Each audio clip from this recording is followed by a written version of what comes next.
Assalamualaikum warahmatullahi wabarakatuh. Selamat pagi dan salam sejahtera bagi kita semua. Om Swastiastu, Namo Buddhaya, salam kebajikan. Yang terhormat, Deputi Bidang Pengembangan Strategi dan Kebijakan LKPP, Ibu Sarah Sadika. Yang terhormat, Director of Gppb, Miss Melissa Santiagoyan. Yang kami hormati, Bapak Ibu Pejabat Struktural di lingkungan LKPP dan official dari Gppb. Yang terhormat, para narasumber dari Gppb Philippines, serta yang kami hormati pula Bapak Ibu para hadirin peserta dan undangan dari UKPBJ, Kedutaan Filipina di Indonesia, dan Kedutaan Indonesia di Philippines. Puji syukur kami panjatkan kepada Tuhan Yang Maha Esa, karena atas rahmat dan karunia-Nya, maka kita dapat hadir bersama di rangkaian Prarakornas Pengadaan Barang Jasa Pemerintah pada hari Senin 16 November 2020 melalui webinar Zoom. Kegiatan hari ini mengangkat tema Sharing Session International Best Practices in Philippines. Adapun tujuan dari kegiatan sesi ini adalah untuk mendapatkan lesson learned dari kebijakan dan praktik-praktik pengadaan dari Filipina.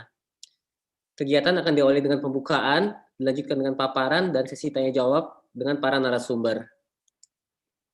Para hadirin, hari ini sedikit berbeda dengan sebelum-sebelumnya, di mana tema Sharing Session International Best Practices in Philippines, kami mengundang officials pengadaan dari Government Procurement Policy Board atau Gppb.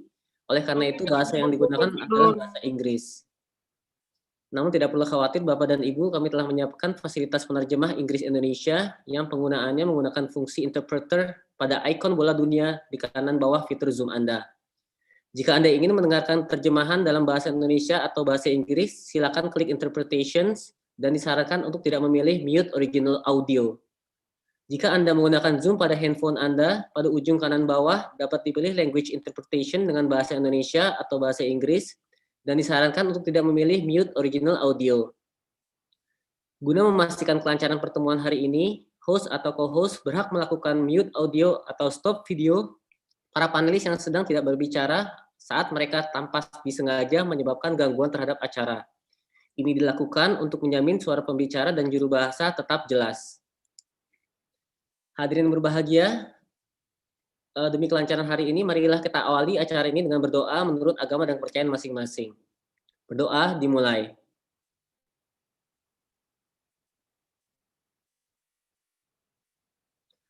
Selesai. Marilah kita memasuki agenda selanjutnya, yaitu keynote speech dari Gppb yang akan diwakili oleh Director Melissa Yan. So the following agenda, I would like to give the room to Director Melissa Yan. For Ms. Melissa Yan, the room is yours.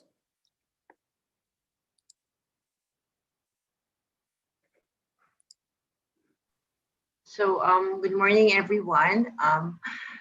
In behalf of our Executive Director, Attorney Rowena Candice M. Ruiz, I would like to extend, of course, our appreciation to Deputy Chairman Sarah Sadika, the Deputy Chairman of the National Public Procurement Agency of Indonesia, and the rest of equally distinguished participants, of course, from Indonesia, for inviting us to take part in this knowledge-sharing activity on government procurement.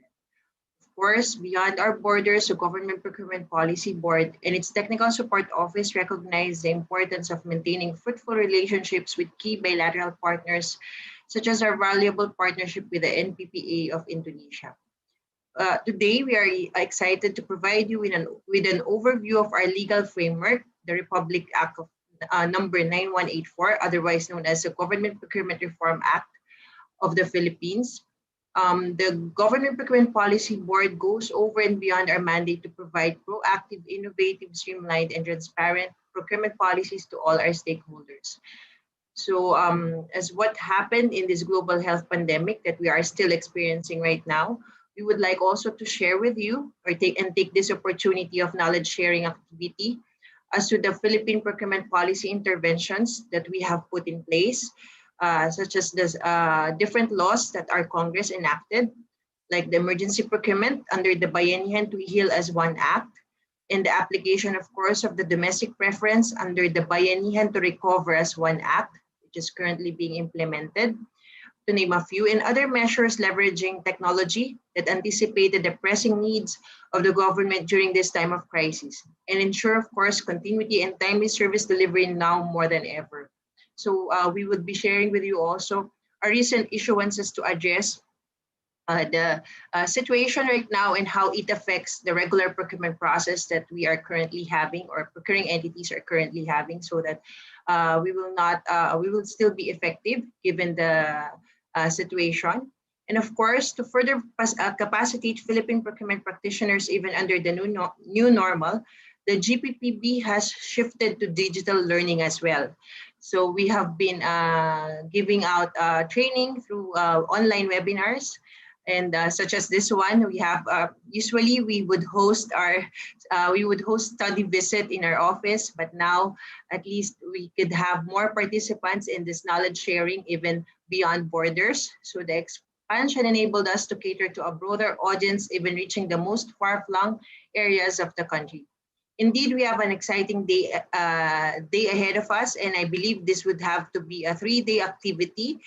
We still have the next day for some sort of, we have planned modules also for the second day, and also, of course, we are looking forward to the third day, although it was moved, because we would also want to learn something about, or we would want to learn as well, the government procurement regime or system of Indonesia, so that whatever best practices you are currently implementing, we could also incorporate in our system. So thank you very much in advance for this knowledge sharing activity, and may we all have a meaningful learning session for the next 3 days. Although the third day would be, I think, on the 26th. So maraming salamat po. So yeah, we could start.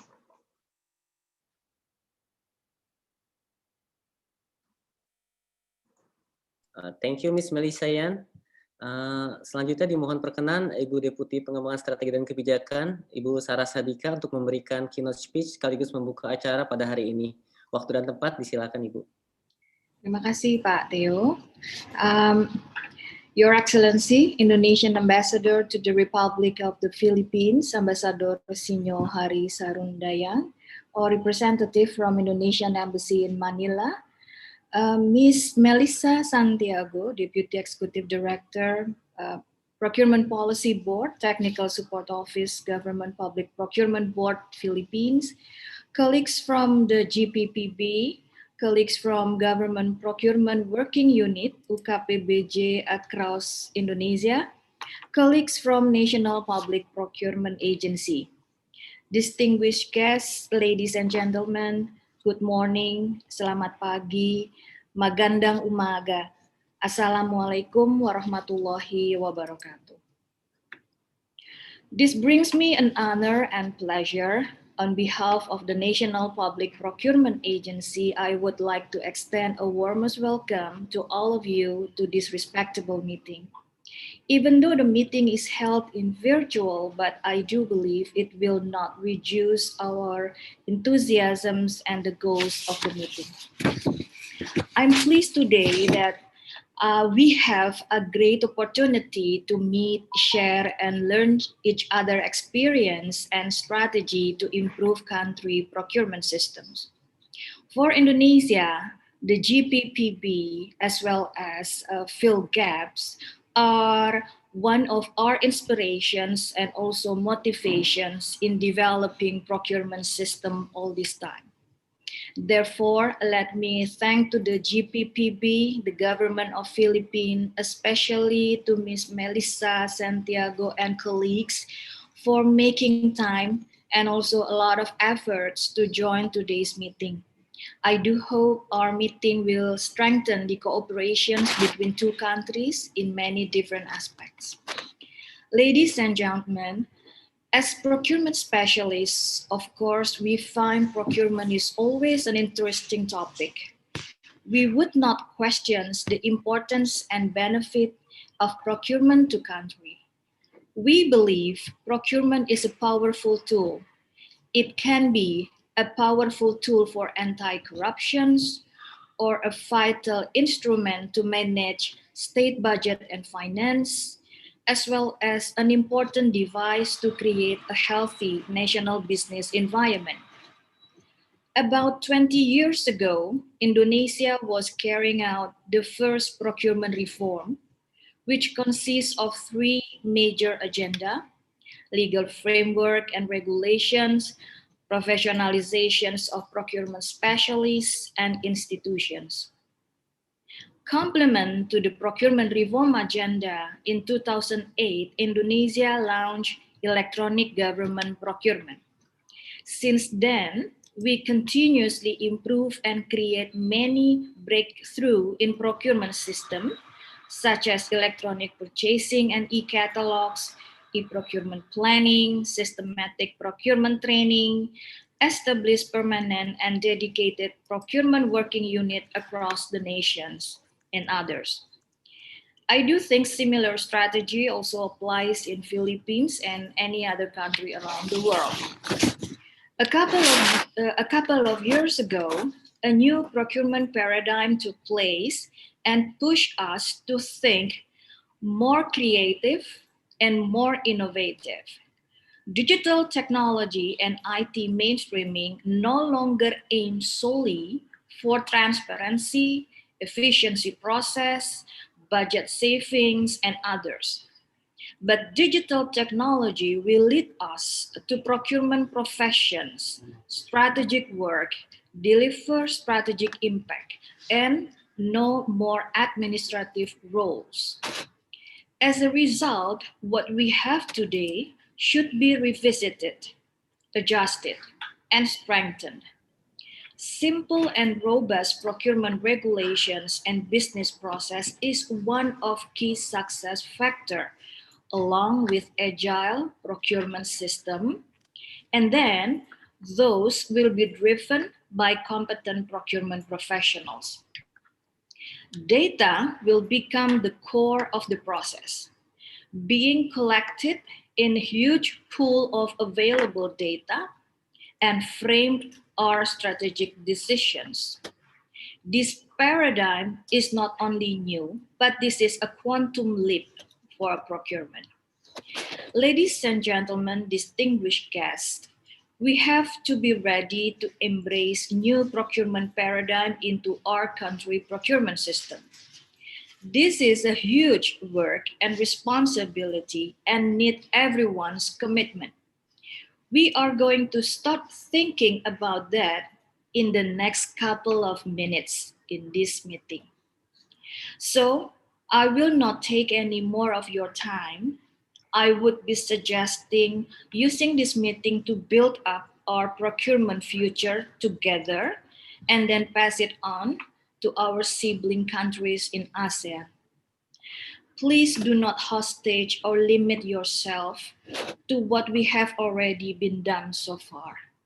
Let us open our mind and let ourselves visioning what future procurement should be in our country.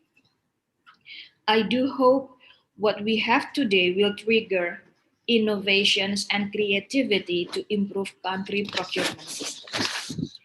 Before I end my notes, please allow me to thank again to Gppb, the government of Philippines, Indonesian Embassy in Manila, and Embassy of Philippines in Jakarta, Ministry of Foreign Affairs, and also all participants.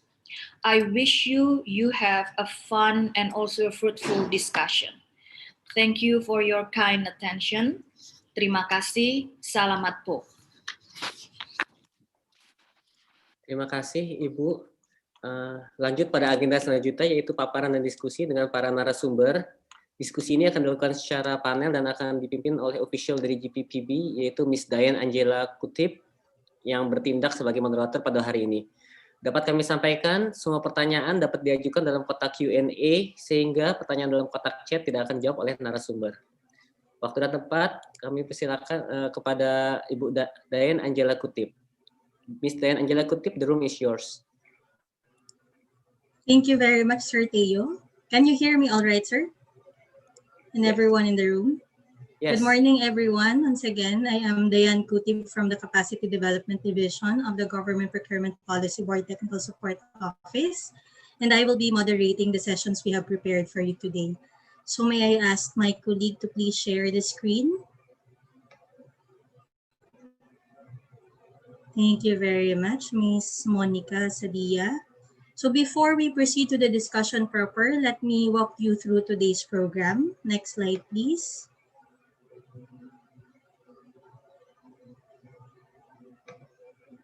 So we will have three topics this morning. First, we will have the overview of the government procurement system in the Philippines, a presentation on the capacity development programs on government procurement, and also a discussion on government procurement monitoring tools and strategies adopted in the Philippines. So as you can see in your screen, we have also allotted time for open forum or Q&A for the presentations. And you may send in your questions through the Q&A facility at the bottom of the screen while the presentation is ongoing. And should you need any assistance from any of us from the NPPA or the Gppb team, you can also send your messages in the chat box. So if everyone is ready, can you please all give me a thumbs up or a message in the chat box that we are good to go for our first topic for today? Are we all right? Okay, so now we will begin with the first topic, which is the overview of the government procurement system in the Philippines. And let me introduce to you our first speaker for this morning. You have actually already met our first resource speaker earlier today. So next slide, please. Our first resource speaker is currently the Deputy Executive Director 4 of the Government Procurement Policy Board Technical Support Office, overseeing the Legal and Research Division, and she is a lawyer by profession.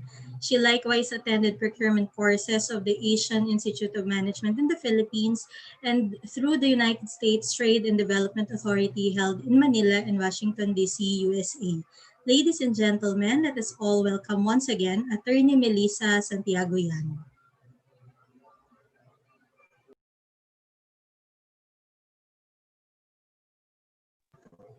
So yes, it's me again. So I'll be sharing my screen. You will be the one to share, okay, the presentation.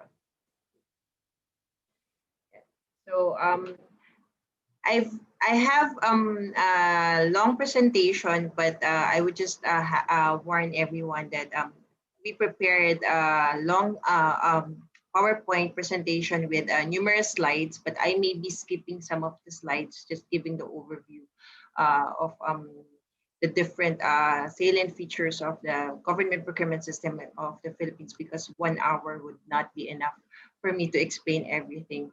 So, but I would I would entertain questions later on if something is something was not discussed, or if you have clarification on what I have in what I will be discussing this morning.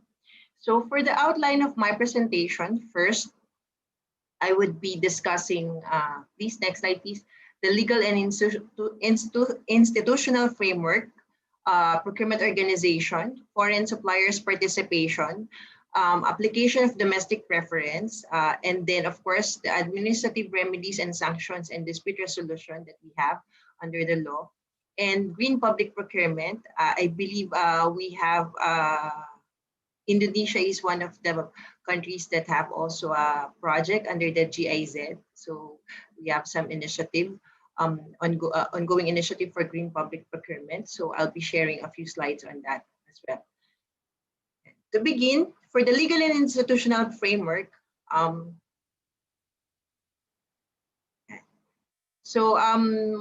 law is currently reaching 18 years of age by next year, by January of next year. So the Government Procurement Reform Act was enacted in 2003.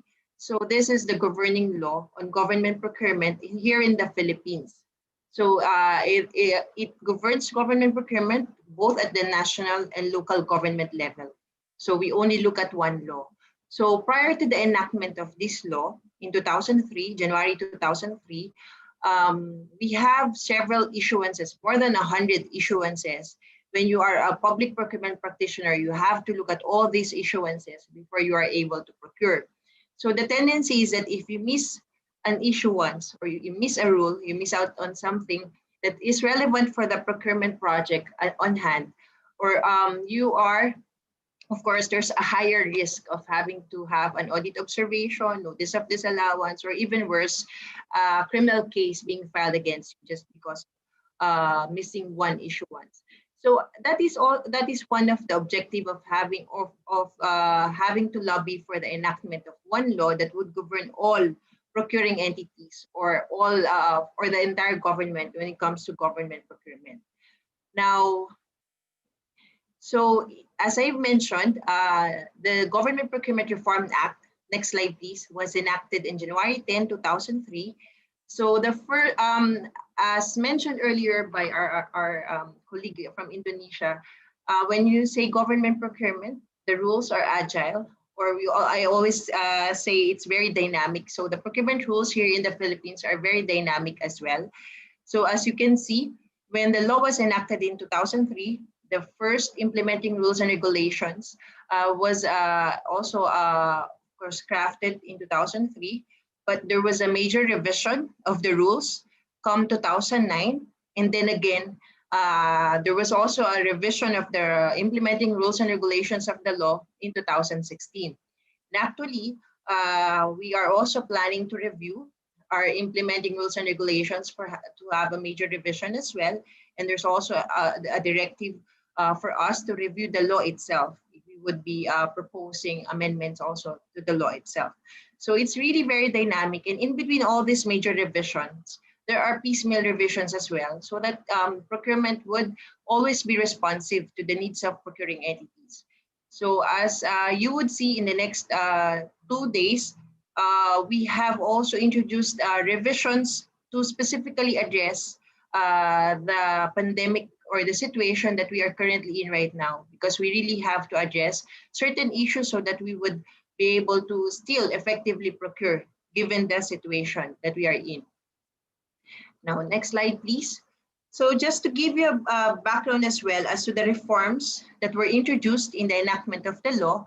So the reason or the problems that were identified, that's why there were so many stakeholders lobbying for the enactment of the GPRA, was of course, number one, the confusion caused by a fragmented legal system. So as I have mentioned, prior to the GPRA, we have more than 100 issuances.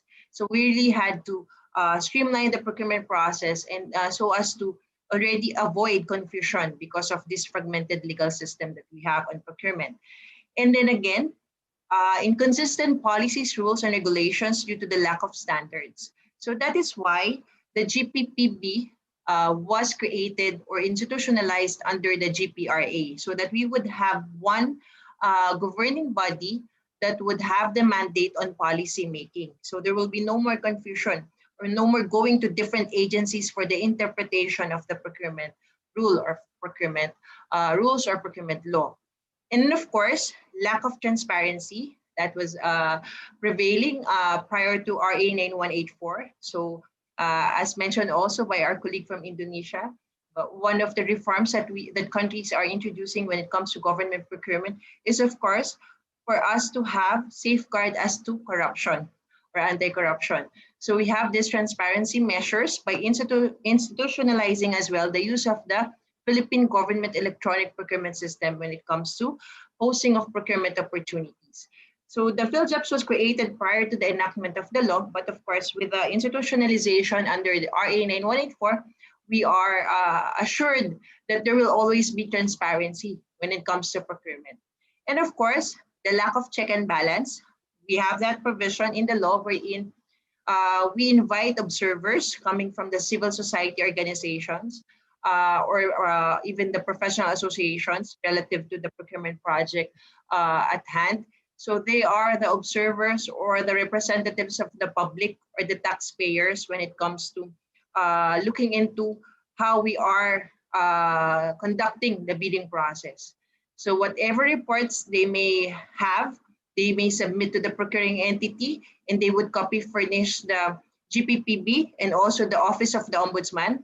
So the reason for that is that on the Gppb side, whatever observers report that are submitted to us may be a basis for policy making, for further enhancing the policies that we have, or changing policies if needed based on what is happening on the ground. And then of course, on the part of the Office of the Ombudsman, it may be a source of complaint or investigation so that we could also see what's really happening on the ground. So for the governing principles, so when if you have already reviewed our law or RA 9184 or the GPRA, it is governed by the governing principles under Section 3. So we have, of course, public monitoring, accountability, competitiveness, transparency, and streamlined procurement process. So if you would go over the different provisions of our law, all of these principles are embedded in the different provisions of our laws. Like for example, for public monitoring, as I have mentioned, we have, of course, a transparency provisions. Most of our procurement opportunities, we have the requirement on posting, three-way posting. We post in the Gppb's website, we post on the procuring entity's website if available, and there's a conspicuous place reserved for the posting of procurement opportunities in every procuring entity. So this way, the public is able to monitor what's happening on the bidding process or on what the procuring entities would be bidding out for the given year. And then of course, for the accountability, embedded in our procurement law are penal provisions, so criminal provisions, the criminal acts that will be may be punished from 6 years and 1 day to not more than 15 years. And then of course, competitiveness, we have several provisions supporting competitiveness, like we have Section 18, for example, on no reference to brand names. We also have a provision on equal opportunity. The posting of the bidding documents should be at the same time, so no advance information to anyone.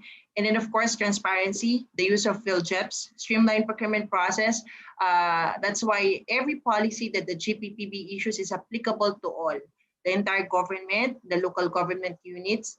So there's no exception. The Gppb does not have the authority to grant exception to any procuring entity.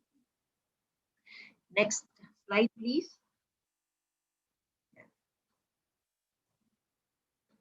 So here we have on the slide or on the screen, the different members of the Gppb. So the Gppb is an interagency body composed of different departments or different member agencies, key agencies coming from the different sector, and a private sector representative. So originally, there were only 13 members when the law was enacted. And then come, I think, 2015, 2016, the law creating the Department of Information and Communication Technology included also the DICT, or the Department of Information and Communication Technology, as a member of the board.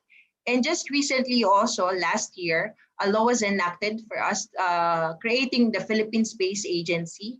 So we also have a new member from the Philippine Space Agency. So we have right now 14 members. So 15 members composed of 14 member agencies and private sector representative. So you might be thinking, why do we have so many members coming from the different departments as a member of the government of the Gppb? So the reason behind this, or the rationale behind this, is that if you would look at the different departments, almost half of the different departments are key or are big procuring entities. So the rationale for that is that the policies that we'll be making or the board, the policies that the board will be crafting would be based on the actual experiences of big procuring entities. And aside from that, of course, we have the oversight agencies. So we are headed by the Department of Budget and Management. And the alternate chair is the National Economic and Development Authority. So these are oversight agencies that, of course, are in charge of the implementation of budget. And then we also have the Department of Finance. So most of the members are either oversight agencies or key procuring entities or big procuring entities. So next slide, please. So for the functions of the Gppb, so we have three main mandates under the law. So I think there's also a rationale, or there's a reason behind this, because we want to have a holistic approach. So the functions of the Gppb are policy making, capacity development, and monitoring. So the Gppb is in charge of amending the implementing rules and regulations, or issuing policies on procurement. It's also in charge of the preparation of the generic procurement manuals and standard bidding forms, standardized bidding documents. Once issued, the use of which is mandatory upon procuring entities. And of course, procuring entities won't be able to effectively procure if we don't effectively capacitate them as well. So we have the mandate on capacity development, so that we are assured that whatever policies that we are issuing are properly cascaded up to the barangay level. And then aside from that, of course, we won't have effective policies, or we cannot issue effective policies if we do not have the monitoring function. So the Gppb as well monitors compliance with the law or with the rules. So to ensure the proper implementation by procuring entities of the different provisions of the law and all other relevant rules and regulations on public procurement.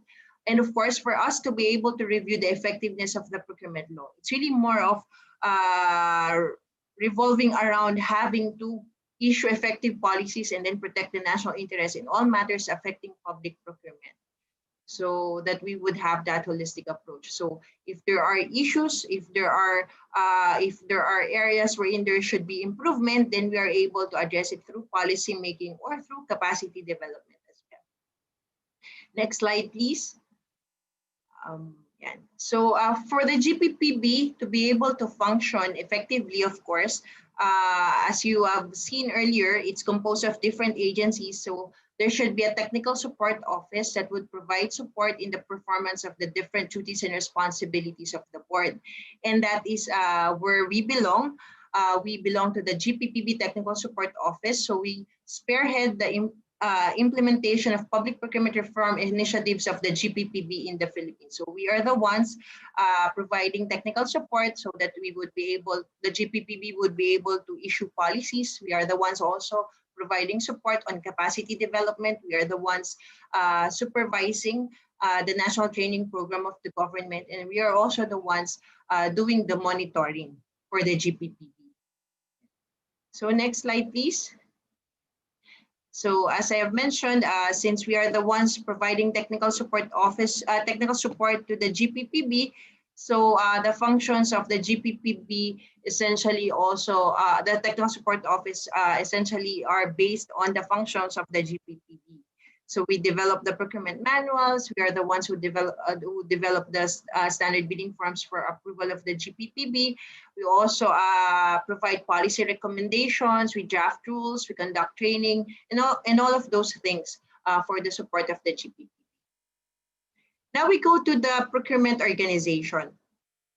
So for the procurement organization, as laid down in the law, so these are the different key stakeholders within the procurement organization. Of course, we have what we refer to as the HOPE, or the head of the procuring entity. And then we have, of course, the Bids and Awards Committee, or the Tender Committee. And then, of course, the end user representatives, which usually are the different divisions or different units or different services of a government agency or a procuring entity. So to support the BAC, we have also the technical working group and the BAC secretariat. So the technical working group is created by the BAC to provide them the technical and legal support, and of course for the BAC secretariat, providing them with the administrative support. So these are the key people or key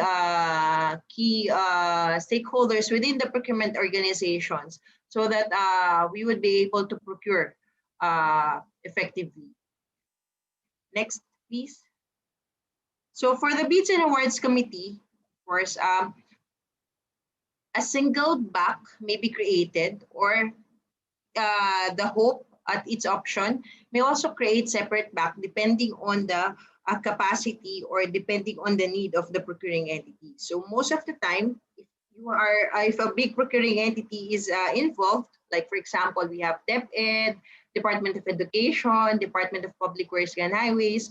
A single BAC may not be able to handle all of its procurement activities. So the hope may create different BACs.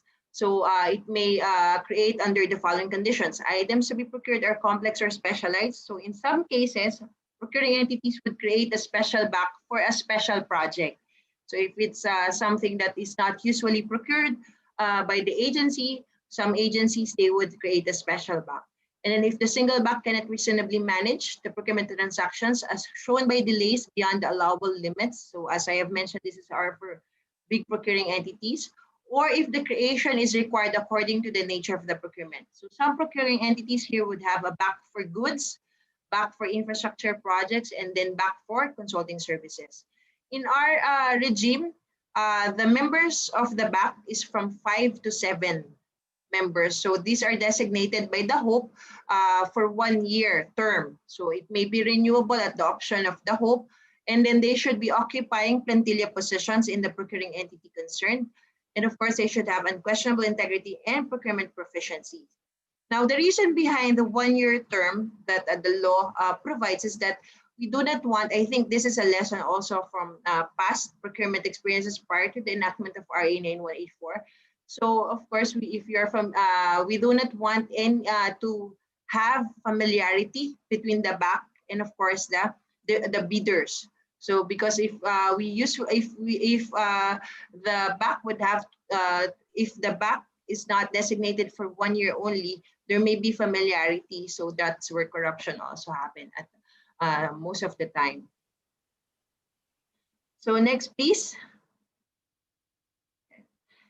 So this, I will not discuss this extensively. So we just have in 2015, the Department of Budget and Management created or issued the guidelines on the organization and staffing of procurement units. So this is to address the issues on the technical capacity or capability of the support unit on the BAC. So as I have shown to you, the BAC or the Bids and Awards Committee are designated for 1 year. So they would belong to different units or different services or different departments within an agency. But what the government wanted was to also to have a support, at least a permanent support as to procurement, like the one sitting as the BAC secretariat. So agencies are allowed to create procurement units, procurement division, or procurement service, depending on the size of the agency, so that they would have effective support, technical support or administrative support, and not just coming from the different services or departments of an agency. So this is the BM National Budget Circular number 2015-558. So with this, next slide please. With this circular, the different procuring entities may ask for the creation of a procurement management service within the different agency. So it would be headed by the Office of the Director, and then there will be different divisions. So we have so that to ensure that procurement, as mentioned, is very vital or very important when it comes to public service delivery. So if we have this already in place in our different agencies, then we would be assured that there's a division that is in charge of the procurement planning and management. So whatever plans that are formed by the different end user units, we are assured that there's already this division that would be able to look into this and make a review as well. And then we also have the BAC Secretariat Division and then the Contract Management Division. So next slide, please. Now, aside from the different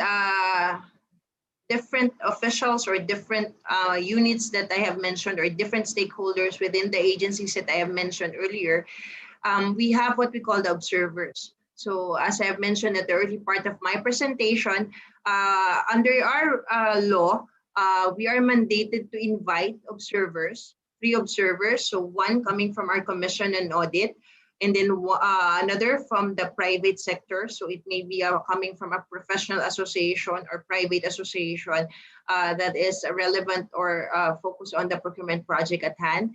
and then non-government or organization or civil society organization. So their function is to prepare and submit an observation report, as I have mentioned earlier, and then of course notify the procuring entity of any conflict of interest, especially for the private association. They may be involved, or they may be involved in their association may be a prospective bidder or something, so that there should be this notification on possibility of conflict of interest. So they are invited at least 5 calendar days before the date of the eligibility check for and shortlisting for consulting services, pre-bid conference, preliminary examination of needs, bid evaluation, and post-qualification. And then they are also allowed access free of charge, subject to signing of a confidentiality agreement with the minutes of the back meetings, abstract of deeds, post-qualification summary report, the annual procurement plan, or the APP, and the related project procurement management plan, or the PPMP, and open proposals. So the requirement in our law is just invitation. They should be invited. If they will not be able to attend, we could continue with our procurement process, or the specific procurement stage that they were invited to. Because we also recognize the fact that there will be a lot of procurement activities conducted by the government, and there may not be a lot of observers or procurement observers that would be able to attend. So the requirement really is more of an invitation. Next slide, please. Now, for foreign bidders' participation. So usually, there's always this misconception that that government procurement in the Philippines is closed, or there's no open, there's no area wherein foreign bidders may participate. But here I will be discussing the areas or instances wherein foreign bidders are allowed to participate, even if we do not have existing free trade agreement, or as you may know, we're still an observer in the WTO GPA. And of course, we may have existing Gppb chapter in our existing FTAs with other countries, but it's really more of more focused on capacity development, like this one, knowledge sharing, cooperation, and sharing of information, or transparency, or posting of procurement information, just like what we have, what we are doing right now. But there are certain areas wherein foreign participation is allowed for government procurement, but there are conditions. So as a rule, qualified foreign nationals may be eligible to participate in public procurement of goods, infrastructure projects, and consultancy services. Because of course, we support the economic exchange and expansion of trade or exports with other countries, regulation of monopolies that would restrain trade and fair competition. But of course, this would be subject to our provisions on domestic preference, most favored nation status, and non-discrimination treatments under applicable laws and treaties are complied with. So participation of foreign bidders in domestically funded public procurement opportunities shall be within the framework of national and international economic and trade policies. So as I have mentioned, we do not have yet a free trade agreement that would allow for market access, but we have certain provisions in our rules that would allow for foreign participation subject to the application of our laws or rules on domestic preference. Now, next slide, please. So for the domestic preference, we have what we call the foreign bid. We have a definition of what is considered as a foreign bid. So for domestic preference, what we have retained in our law, it's a very, very old law, Commonwealth Act 138, which was amended by the Philippine Competition Act. But what was removed by the Philippine Competition Act was the domestic preference for domestic entities.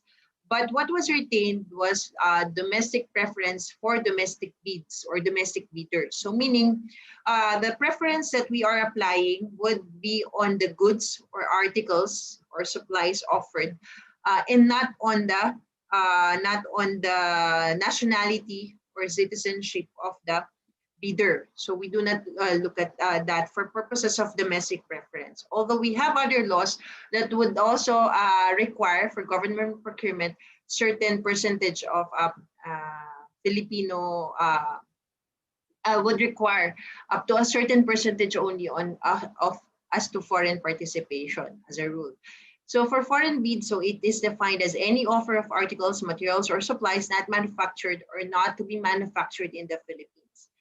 So we have as competent authority designated by a contracting party that is competent to issue an apostille. So for this one, we are also applying already the apostille convention. So for purposes of requirements for foreign bidders, we would require that if you are already a party to the apostille convention. So instead of having to authenticate it, we would have to have that apostille. So for foreign funded procurement, acquisition of goods, consulting services, and the contracting of infrastructure projects by the GOP, which are wholly or partly funded by foreign loans. So the contracting party would depend on the state that has joined the apostille convention, whether or not the convention has entered into force for the state. So this is more of the requirement on apostille or authentication for eligibility documents. Now, next slide, please. I will explain, I will go back to this later. Next slide, please. So for foreign bidders participation, so as a rule, for all of we have different types of procurement. We classify it as goods, infrastructure projects, and consulting services. So as a rule right now, for all of these three, the eligibility criteria is that as a rule, it's open to or it's limited to 60% Filipino, 40% foreign. So 60-40 of Filipino ownership. So for foreign consultants, 60-40, for foreign contractors, for infrastructure projects, 60-40. So that is the rule. But there are certain instances wherein the law would allow for more than 40% of foreign ownership or foreign participation for these particular types of procurement. So that I will be discussing later on for each type of procurement. So next slide, please.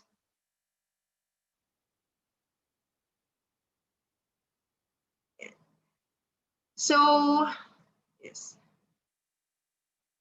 Let's skip that first. I'll just go back to that slide. So let's go to the goods slide. Next slide, please. Yeah, thank you. So for foreign bidders participation on goods, so for the procurement of goods, in the procurement of goods, regardless of the procurement method used, foreign bidders may be eligible to participate under any of the following circumstances. So the procuring entity would open this up to foreign bidders if there's if during the market study, for example, market analysis, there's a determination of non-availability of goods from local suppliers. Number two, prevention of scenarios that would defeat competition or restrain trade. Number three, reciprocal rights or reciprocity rules. So if, for example, a certain country would allow Filipino citizens to bid for that particular product, then we would allow also that country to bid for that particular product here in the Philippines. So based on reciprocity. This is under RA 5183 or Republic Act number 5183. Or procurement of projects covered under any treaty or international or executive agreement. As mentioned, for this one, we do not have any existing free trade agreement that would open or would provide market access to certain items or certain products or to certain goods yet. But this would apply if, for example, that particular project would be foreign funded. Or for example, it's the project is funded through an ODA, Official Development Assistance loan or grant, and then part of the agreement is that we would be limiting the bidders to the those, for example, those bidders coming from the nationality of that particular funding source. And so this would happen. But for FTAs, we do not have that yet. So, but all of this, even if it's open, it may be subject to, especially for the reciprocity right, this may be subject to this would be subject to domestic preference. So if there's a domestic bidder claiming preference, it may happen that even if it's open to foreign participation, it was open to foreign bidders, then there may be domestic preference that would be the project may still be awarded to a domestic bidder, subject to the rules, of course, on domestic preference. Next slide, please. So for the non-availability of goods from local suppliers, so when at any time before advertisement, it is determined that no local supplier is capable to supply the required goods, or despite availability of goods to be procured, no local supplier is interested to participate, then we can open it up to foreign bidders. So bidding requirements and conditions previously advertised shall not be modified, albeit the non-participation of local suppliers. The procurement of unavailable goods must be through competitive or public bidding unless conditions warrant the resort to alternative methods of procurement. So like in this scenario, this may happen during this pandemic. Of course, there were certain items that are not available locally. This may happen, of course, that we would open it up to foreign participation. And because of the situation, competitive bidding may not be applied. We may use emergency procurement, for example, even if it's open to foreign participation. So that may happen under the rules of RA 9184. But of course, Congress issued separate laws to govern our COVID pandemic situation. So next slide, please. For non-availability of goods from local suppliers, so there must be a certification by the head of the procuring entity stating that after diligent market research, goods to be procured are not available from local suppliers. The goods to be procured has been advertised for public bidding and that no local supplier participated due to reasons not attributable to the procuring entity. So the procuring entity shall secure, when applicable, certification from the appropriate government regulatory body stating that the goods to be procured are not available from local suppliers based on their available records. And then for prevention of scenarios that defeat competition or restrain trade, next slide, please. Method of procurement is recommended by the BAC and approved by the HOPE. It has to be reflected in our annual procurement plan. So invitation to foreign manufacturers to submit a manifestation of its intention to participate shall be posted in the website of the procuring entity and the PhilGEPs.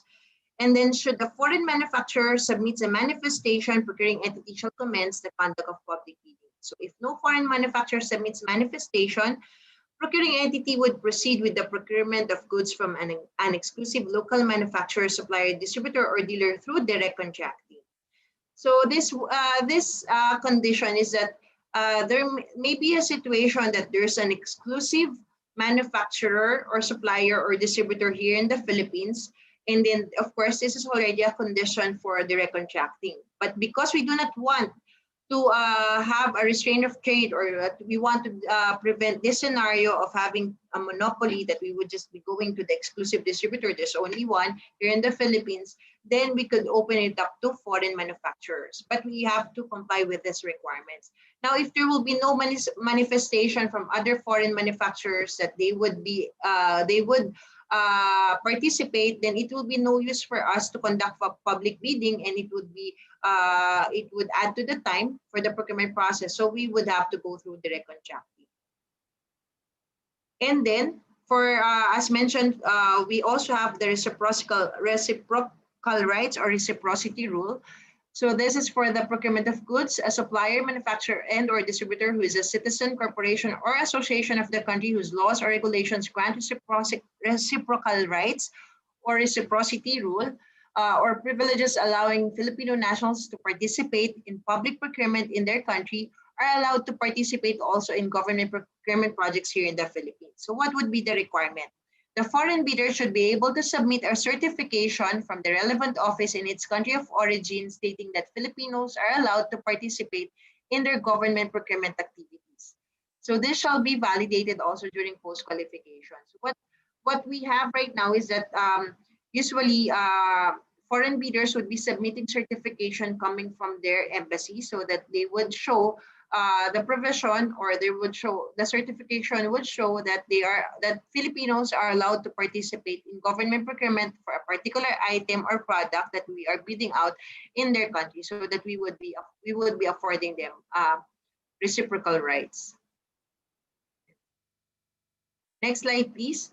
So for infrastructure projects, here there's only one instance wherein foreign bidders are allowed to participate. So that is when there's a treaty or international or executive agreement. But this is for up to full foreign ownership. So if we have, for example, a free trade agreement, but as I mentioned, we still do not have that. But this would happen most of the time. This would happen for infrastructure projects if they are funded by or through ODA loans or grants. So part of the agreement would be to limit, for example, the participation to foreign contractors of that funding source. And this would happen for example, for JICA, JICA funded projects. And then but there's also a provision in our rule wherein for joint venture agreements, because we allow joint venture bidders. So as a rule, as I have mentioned, for goods infra consulting services, the rule is 60% Filipino, 40% foreign. So that is the general rule. Now, there's an exception also to that rule for infrastructure projects. So foreign contractors may be eligible to participate in the bidding when, for example, we allow the foreign participation to increase to up to 75%. So the Filipino participation should not be less than 25%. So we allow that in certain instances if materials or technologies cannot be provided by contractors whose Filipino ownership is at least 75%. So we allow that for up to 75% foreign bidders and 25% Filipino under JVA. And then for consulting services, the general rule here is that we would of course have the Filipino first policy. But if there's a determination that there's no Filipino consultant that has sufficient expertise to render the requirements of the consultancy project, the procuring entity may engage with the services of foreign consultants. So it's open to foreign participation. If the head of the procuring entity determines that there's no local expertise for that particular area or that particular area of expertise. So next slide, please. So these are just the relevant provisions that you may look into if you have time, if you have the time to review our laws. So we have Section 43 of RA 9184. This would be for the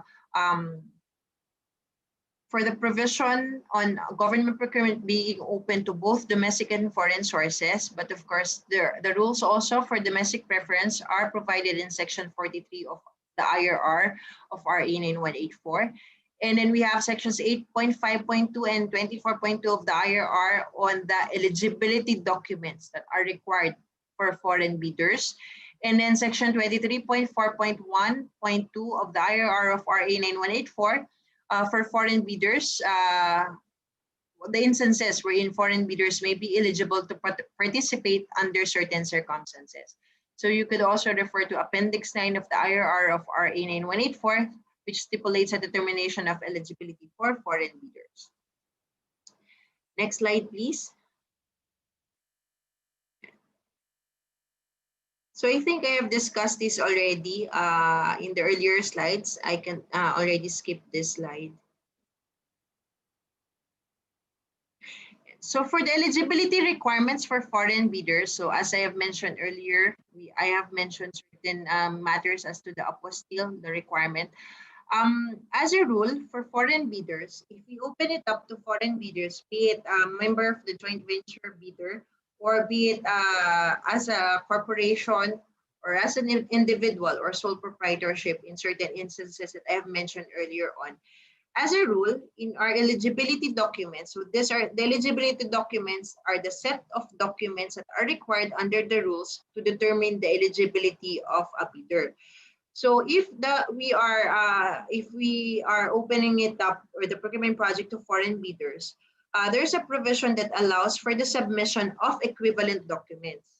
So we have a certain list of documents that would provide for the legal, technical, and financial capability of the bidder. As for foreign bidders, we allow for the equivalent document in your country. So for example, here in the Philippines, we have what we call the Securities and Exchange Commission certification, or a registration certificate, for example, for corporations. So if, for example, you are a foreign bidder who would want to join a bidding here that is open to foreign participation, of course, you may not have the SEC certificate of registration yet. You may not be registered here in the Philippines yet. So we allow for the submission of its equivalent document. So you may have a counterpart agency in your country that provides for the registration of a corporation. So you are allowed to present that particular equivalent document as part of the eligibility documents. However, we have also a requirement. As you may notice, our laws are all in English. Our bidding documents are also in English. So there may be issues if, for example, of course, the certificate would not be in English. So what we would require is that this be translated into English, issued by the documents must be in English language. So it must be issued by the relevant foreign government agency, the foreign government agency authorized to translate documents, or registered translator in the foreign bidder's country. So we would require a translation of the certificate, for example. So what should be apostilled or authenticated would be the translation. So that is the requirement for foreign bidders. So eligibility requirements submitted by foreign bidders shall be authenticated by the appropriate Philippine Foreign Service establishment post or the equivalent office having jurisdiction over the foreign bidders' affairs in the Philippines. So if you're already a contracting party to the apostille, so no need for authentication, but it must be apostilled through an apostille by the competent authority, except for countries identified by the DFA that will still require legalization or red ribbon by the relevant embassy or consulate. So as I mentioned, what will be authenticated would not be the document itself, but the translation. But if you're, for example, you are like you are just like the Philippines, wherein your certificates or would be in English already, you would not need translation and you would not need authentication or an apostille. Because all of these would be validated later on, because we have part of our documents is an omnibus warrant statement, that a portion of which would state that you are verifying already the authenticity of all the documents that you are submitting to us. Now that is the requirement for eligibility. So later on, if for example you are the foreign bidder is awarded the contract, then there will be a requirement as to registration already with the SEC here in the Philippines within the 10-day period after the notice of award is received. So that is the only time that you would require registration here in the Philippines. Next slide, please. So for the application of domestic preference, so as I've mentioned, there are instances wherein the procurement project would be open to foreign bidders. As I've mentioned, for goods infra consulting services, I have discussed already the instances wherein this will be open to foreign bidders. But we have what we call the domestic preference. As I have also explained earlier on, this applies only to the product and not to the nationality or citizenship anymore of the bidder, because it has already been once we open it up to foreign bidders, meaning we already have a determination that any of the conditions I have mentioned earlier on exist. So it may be more than the 40% foreign participation. So yeah, you're open to all, but subject to domestic preference, meaning there may be instances wherein a foreign bid may be the lowest calculated bid for goods, for example, but the second lowest calculated bid would be a domestic bid, meaning the foreign bid is any offer of articles, materials, or supplies not manufactured or not to be manufactured in the Philippines, versus any offer for bidding may be from domestic or foreign bidder or supplier of goods substantially from articles, materials, or supplies grown, produced, or manufactured in the Philippines, as evidenced by a domestic bidder certificate issued by the DTI. So what we before the domestic preference rule is applied, there must be a domestic bidder presenting a DTI domestic bidder certificate of preference. So if there's no domestic bidder presenting this DTI domestic bidder certificate of preference, meaning there's no one claiming, there's nobody claiming domestic preference. So the the bidder may be awarded to the foreign bid if there's no one claiming domestic bidder's preference. So next slide, please. So how do we apply preference here in the Philippines? So as I have mentioned, it is based on a very old law already, the Commonwealth Act 138, meaning it was issued during the time that we were occupied still by the United States of America. That's why it's still Commonwealth Act. So, but it's still applicable. So given that it's a very, very old law, the maximum margin of preference is now applied, which is 15%.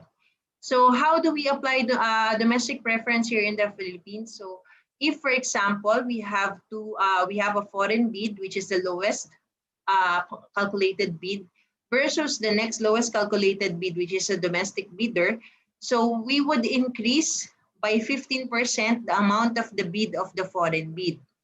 Or if, for example, the amount of the bid of the domestic bidder is still within that amount as increased by 15%, then we would apply domestic preference. But this is subject to matching. So this will be awarded only to the lowest domestic bidder if the lowest domestic bidder would match the lowest bid of the foreign bidder. So meaning, if, for example, the bid of the foreign bidder is 100,000 and the bid, for example, of the domestic bidder is 110,000, if it's within the 15% margin, it will only be awarded to the domestic bidder if the domestic bidder would accept the award at 100,000. If not, then it will be awarded to the foreign bid or the bidder with the lowest foreign bid.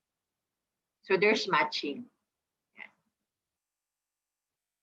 Yeah, so in this scenario, if we have this sample computation, it will be awarded to the domestic bidder because the bid price of the domestic bidder is still within the 15% margin of preference, but the domestic bidder must accept the award at the bid price of the foreign bid or lowest foreign bid.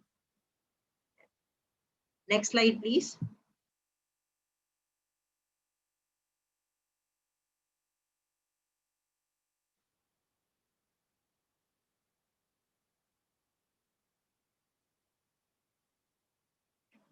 So for administrative remedies and sanctions and dispute resolution, I will just discuss the salient features of our administrative remedies and sanctions and dispute resolution, because it would really be long if I would be discussing the different stages of the protest mechanism or the different stages of the protest mechanism.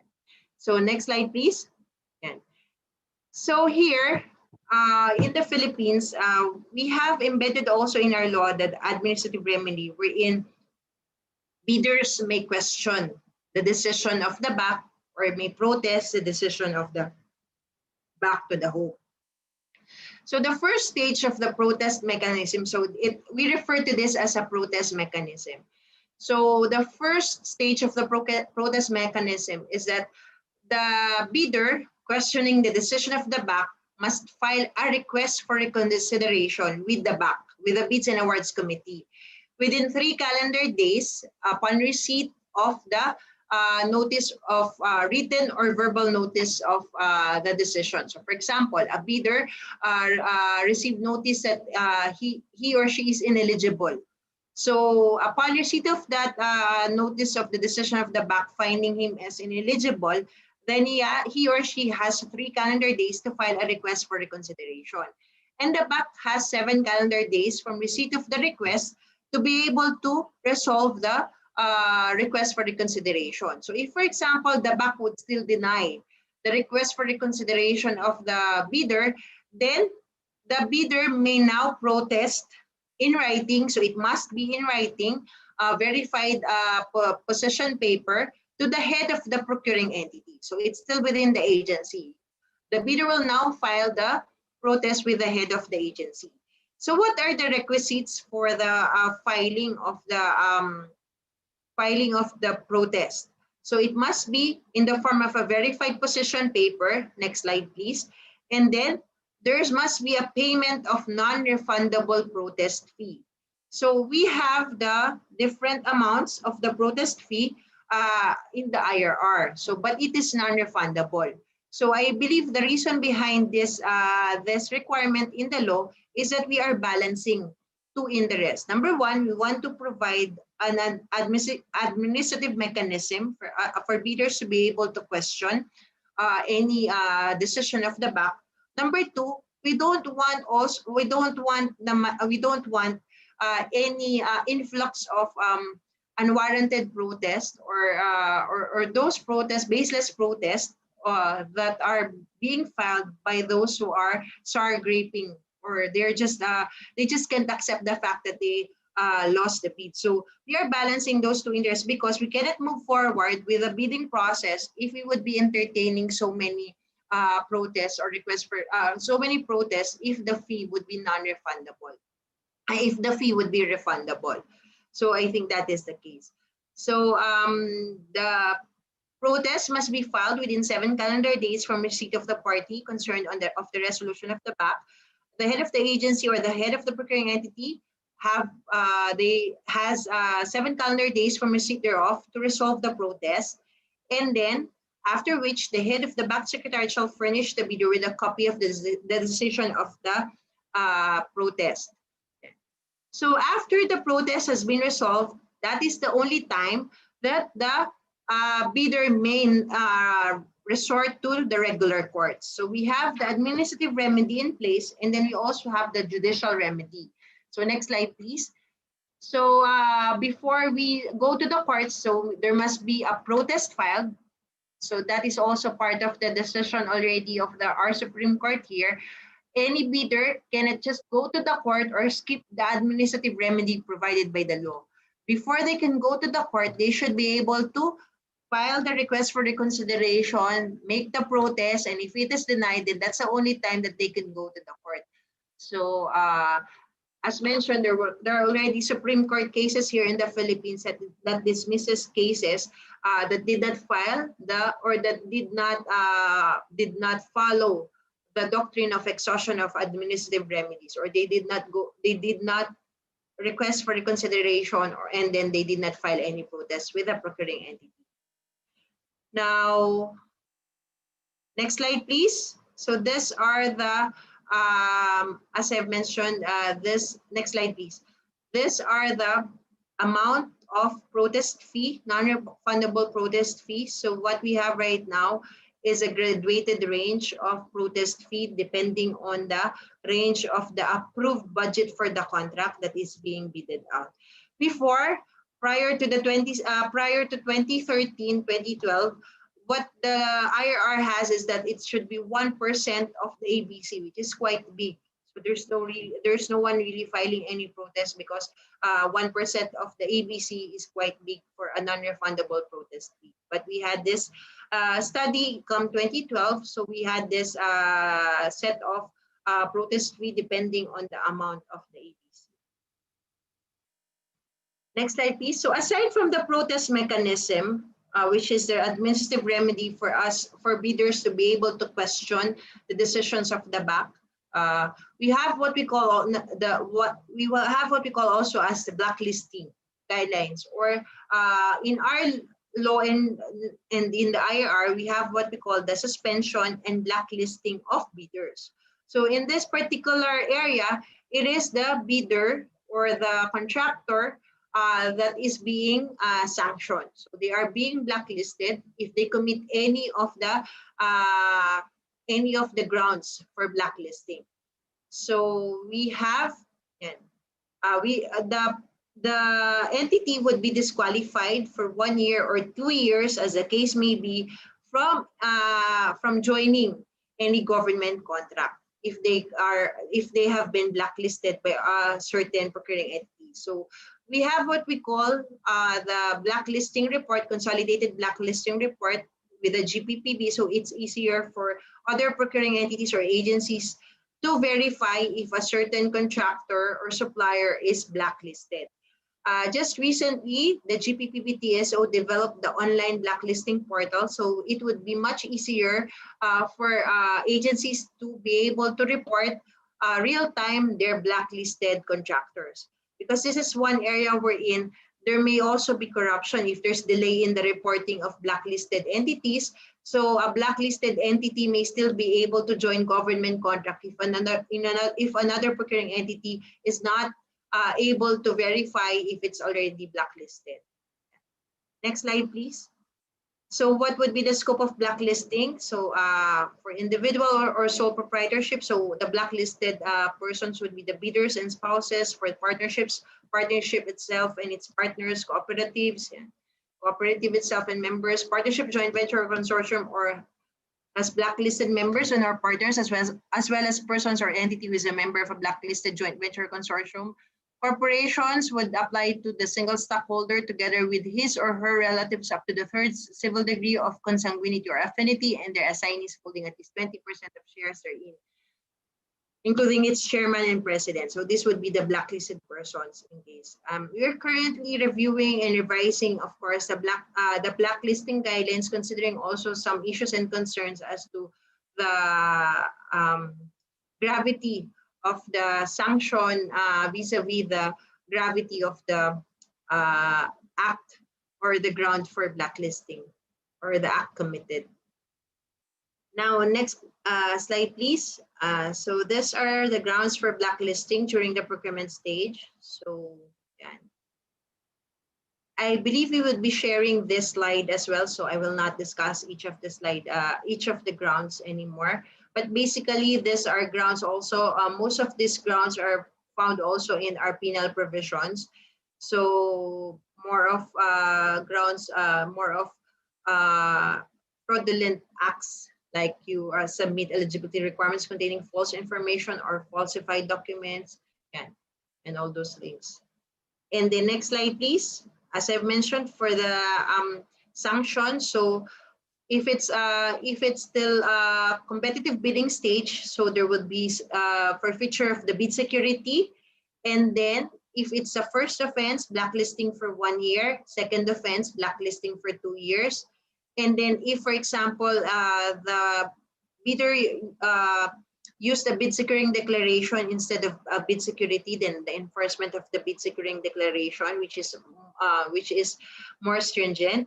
And then if it's during the contract implementation stage, then there would be a forfeiture of the performance security, and then also, of course, the blacklisting for 1 year or blacklisting for 2 years, as the case may be.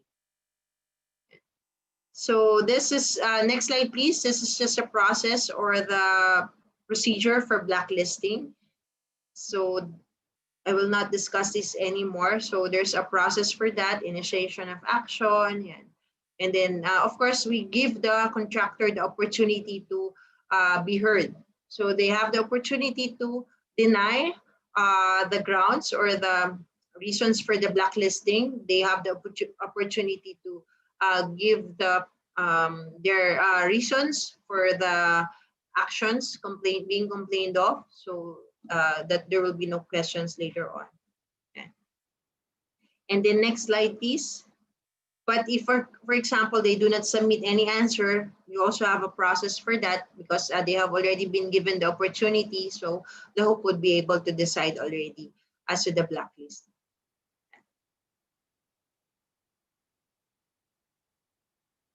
So that would be the process for the blacklisting. I will not discuss it anymore.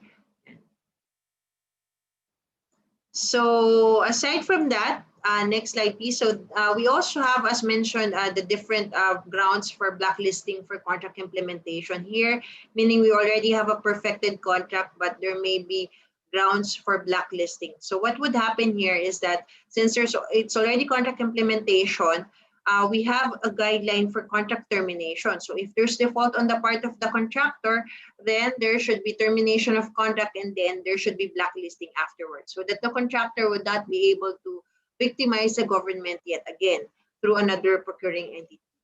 So these are the different grounds for the blacklisting during contract implementation. These are also grounds for contract termination. So failure of the contractor due solely to its fault or negligence to mobilize and start work or performance within the specified period in the notice to proceed, and failure by the contractor to fully and faithfully comply with its contractual obligations without valid cause. So I think this is a perennial problem in the infrastructure project for the government. So some contractors would have that, would victimize the government by joining the bidding, entering into contract, getting the advance payment of 15% of the contract price, and not anymore perform the contract or abandoning the contract, abandoning the project. So it's really a ground for contract termination, and then for blacklisting, so that other government agencies will not be victimized by erring contractors anymore. So yeah. Next slide, please. I will not discuss anymore the different grounds for blacklisting. Here, for number 7, as I mentioned, willful or deliberate abandonment or non-performance of the project or contract by the contractor resulting to substantial breach thereof without lawful and or just cause. So I believe we've been involved in some cases as to blacklisting, if because contractors would still go to the court for the issuance of a temporary restraining order, or sometimes we would be involved in the dispute resolutions of contractors. We would be invited as expert witness. But I believe that right now agencies are more have been doing blacklisting more than they used to do, because of as I've mentioned, the perennial problem of these contractors having to always abandon work. They're just getting the advance payment of 15% that is allowed under our rules. So as I've mentioned also already earlier, for if it's contract implementation stage, so what would be the sanction? The performance security would be forfeited, and then first offense, blacklisting for 1 year, second offense, blacklisting for 2 years. Without prejudice to the imposition of additional administrative sanctions as the internal rules of the agency may provide, and or further criminal prosecution. As I also mentioned earlier, most of the grounds here are also grounds for maybe grounds for criminal offense. So what would happen is that if a contractor or a bidder committed that certain ground, it would already be blacklisted, and then aside from that, they may be a criminal complaint would be instituted against them. So they would also be criminally liable and may be punished from 6 years and 1 day to not more than 15 years.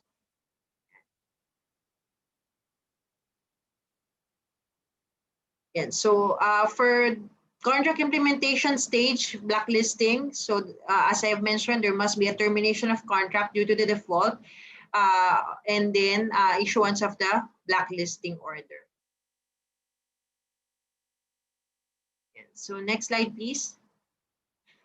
So this would be the status for the different, for the bidders or contractors, or the status of the blacklisted person or entity. So before the issuance of a blacklisting order, the erring contractor may participate in the procurement of any government project except in the agency where he is suspended, where he is currently undergoing the blacklisting procedures.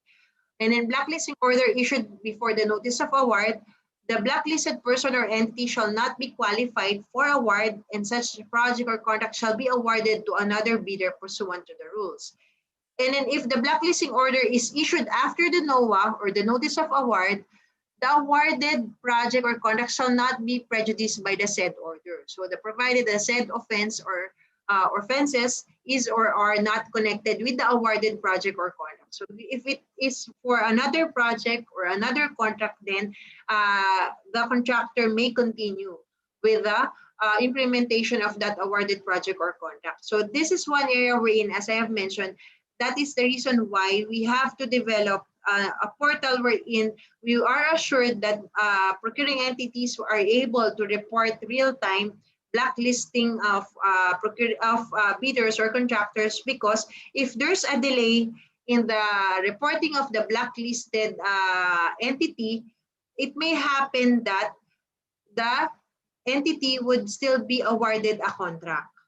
So they would just delay it for 3-4 days, and then they would get an award from another procuring entity, and then that's the only time that they would report the blacklisting to us. So it's one area that we want to address, so that there will be an effective implementation of the blacklisting. So we have here the recent issuance on the blacklisting order form, which should not be modified. So if you would want to see this, you could download it from our website from the link that is shown. Please, next slide, please. And then, yeah. So aside from that, so we have the protest mechanism, we have the blacklisting of contractors. We also have a provision on arbitration. So here, if we're already on the contract implementation stage, so of course, it may happen that there will be dispute or differences of any kind whatsoever arising from or between the parties in connection with the contract. So the parties shall make every effort to resolve amicably such dispute or difference by mutual consultation. So this is part of our law, RA 9184. It is also embedded in our bidding documents. So to remind parties of this arbitration clause. So we have to make sure that we are able to resolve these differences or disputes by mutual consultation. And then any and all disputes arising from the implementation of the contract shall be submitted to arbitration in the Philippines according to the provisions of RA 876, otherwise known as the Arbitration Law, and RA 9285, otherwise known as the Alternative Dispute Resolution Act of 2004. And for infrastructure projects, there's also a provision wherein the arbitration would be covered or within the jurisdiction of RCIAC, or Construction Industry Arbitration Commission. So automatically that would be submitted for arbitration by the SIAC. So that's for infrastructure projects. Yeah. So next slide, please. So we have here the different modes of settling differences or the dispute resolution. So we have the mutual consultation. So where to file, other party, then when to file when dispute arises, immediate. This is for immediate consultation, and then no formalities required. Of course, we just have to settle our differences, the government and the bidder, and then notice of arbitration. Other party when dispute is not resolved by mutual consultation. So within 30 calendar days by written notice. So if, as I have mentioned, in case of civil works or infrastructure projects, through the SIAC, and then we have the vacation of arbitral award, and then we have the regional trial courts upon receipt of the arbitral award within 30 calendar days. So a petition must be filed.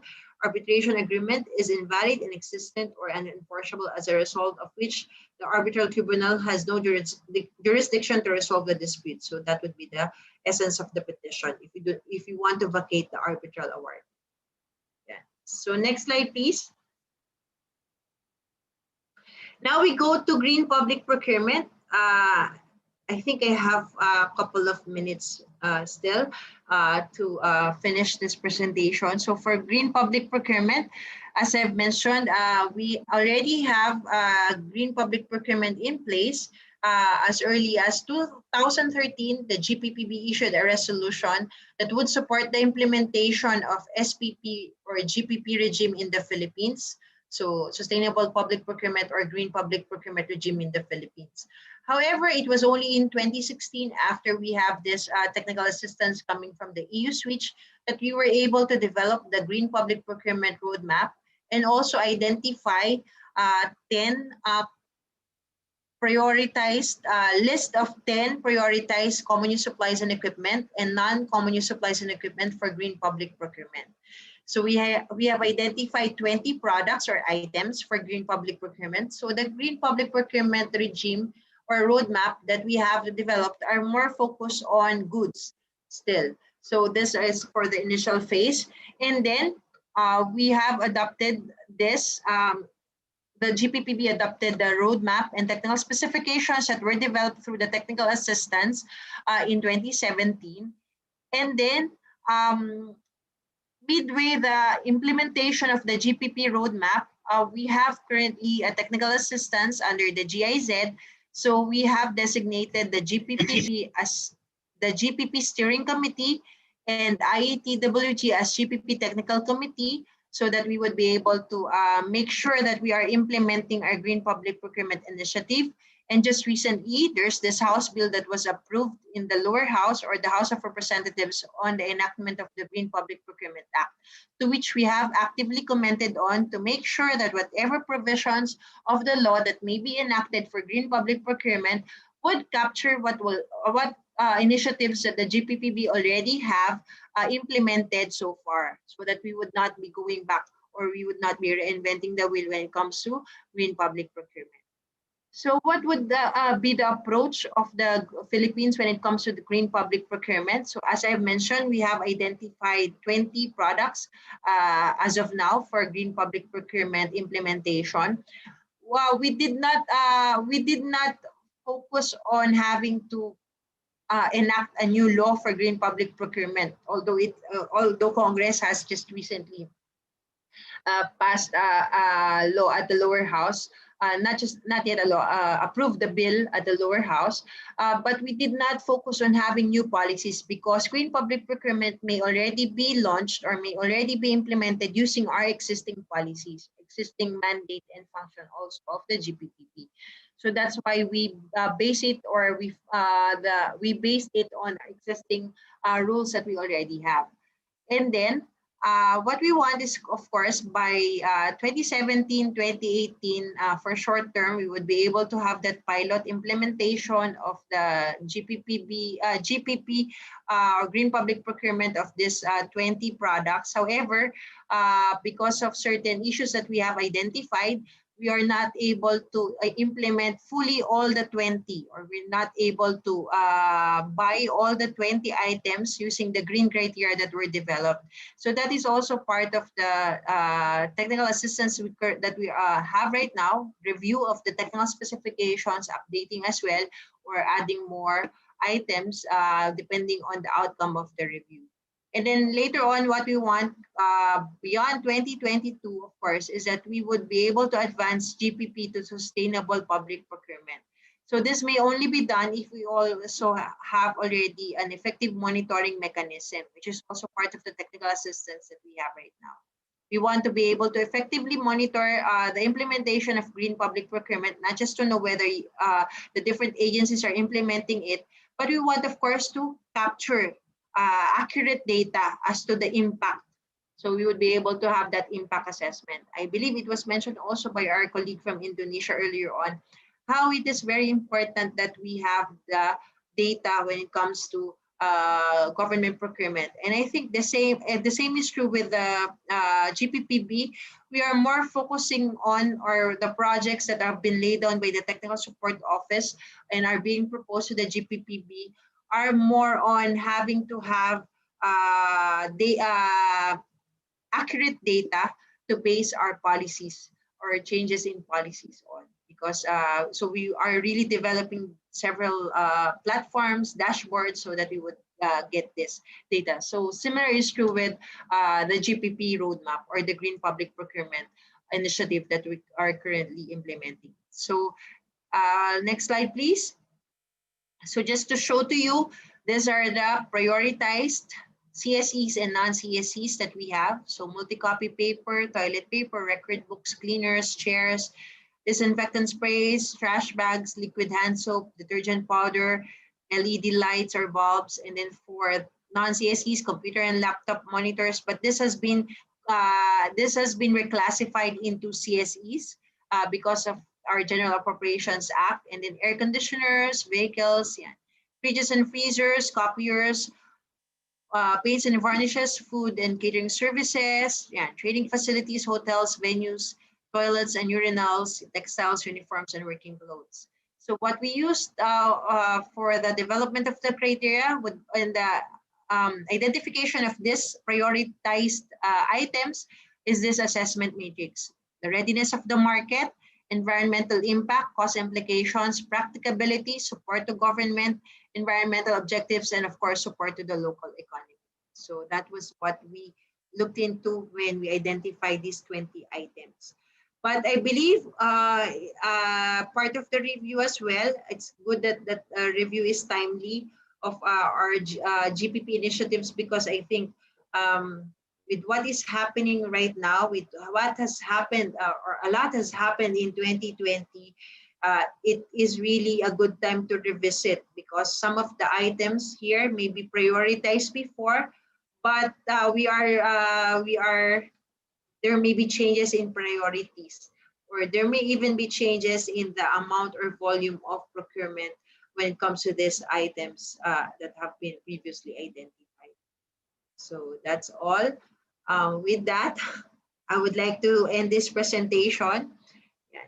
So part of the initiative that the GPP TSO have launched during this pandemic is that we have made sure that we are online. So we have established different official social media accounts. So it would also be easier for our colleagues from Indonesia if you would also look into this the social media accounts of ours, so that you would be also updated of as to information when it comes to government procurement here in the Philippines.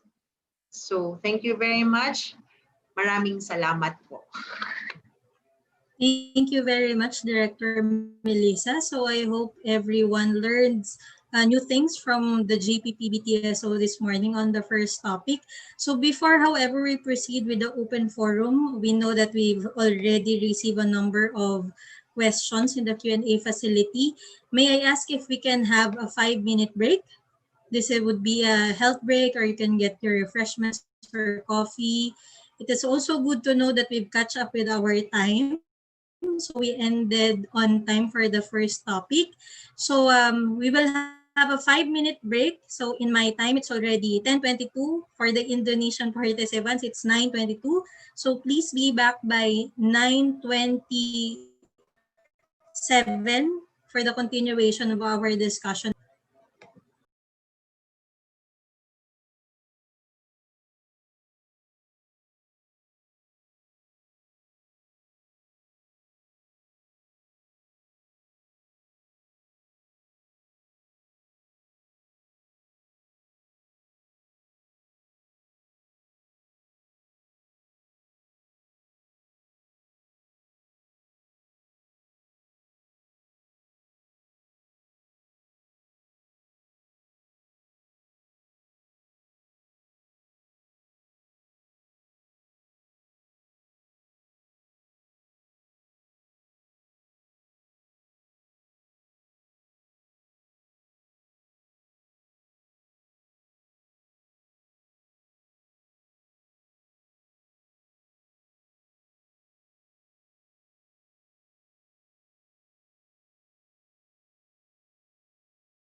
All right, let us now proceed with our open forum for the first topic, the Q&A portion of our program for today. So while we were on break, we also received additional questions from the participants for our first topic. So may I please ask my colleague to please share the presentation on the open forum?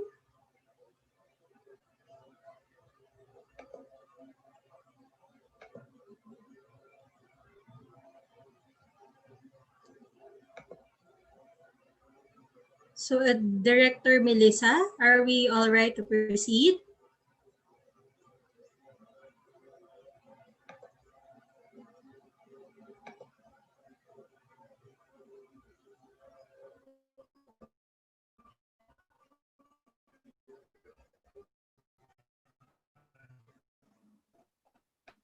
Yes.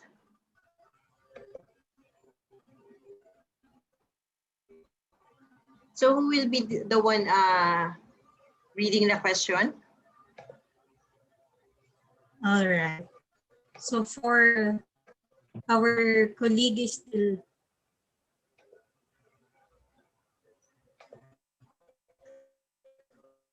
I would be the one to read the question.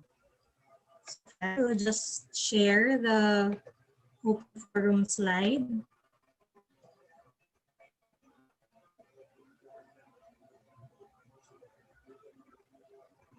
Maybe please have it there. So for the first question, Director Melissa, how does the GPPB or the Philippines define complex projects?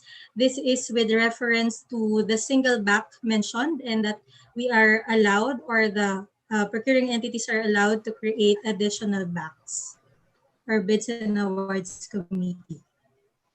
Actually, for this one, there's no definition provided in the rules as to how they would say that it's a complex project that would need the creation of a special back or separate back. So it would be up to the procuring entity. It will be in the best position to determine the correct classification of its procurement based on its identified needs and based on the usual procurement projects that they are undertaking. So it may happen, for example, that a certain project would be considered as complex for that particular procuring entity because the procuring entity is not, for example, the procuring entity is not used to procuring such kinds of projects. For example, an agency who has no mandate on the implementing infrastructure project would suddenly have a project would suddenly have an infrastructure project, like for example, building of its office space or its office, or having an office building for that particular procuring entity. So it may be complex for that particular procuring entity that would entail the creation of a special back that would focus on that particular project. So it would really depend on the procuring entity. All right. So for the second question, please.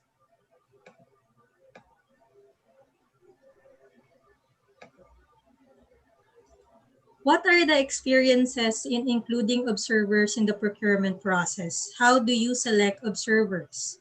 What happens if there are some issues during the processes?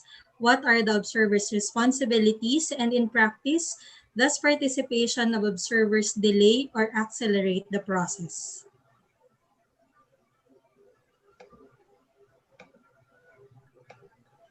So actually, for observers in the procurement process, as I have mentioned, we have this in the provision of the law as to the requirement of inviting observers. But as to actual experiences in including observers, we may not have that enough experiences as to actual observation, or maybe through the years, actual observation of observers or actual attendance of observers may be dwindling down because of several factors. So, but I think we are trying to address this so that we would have to have this provision.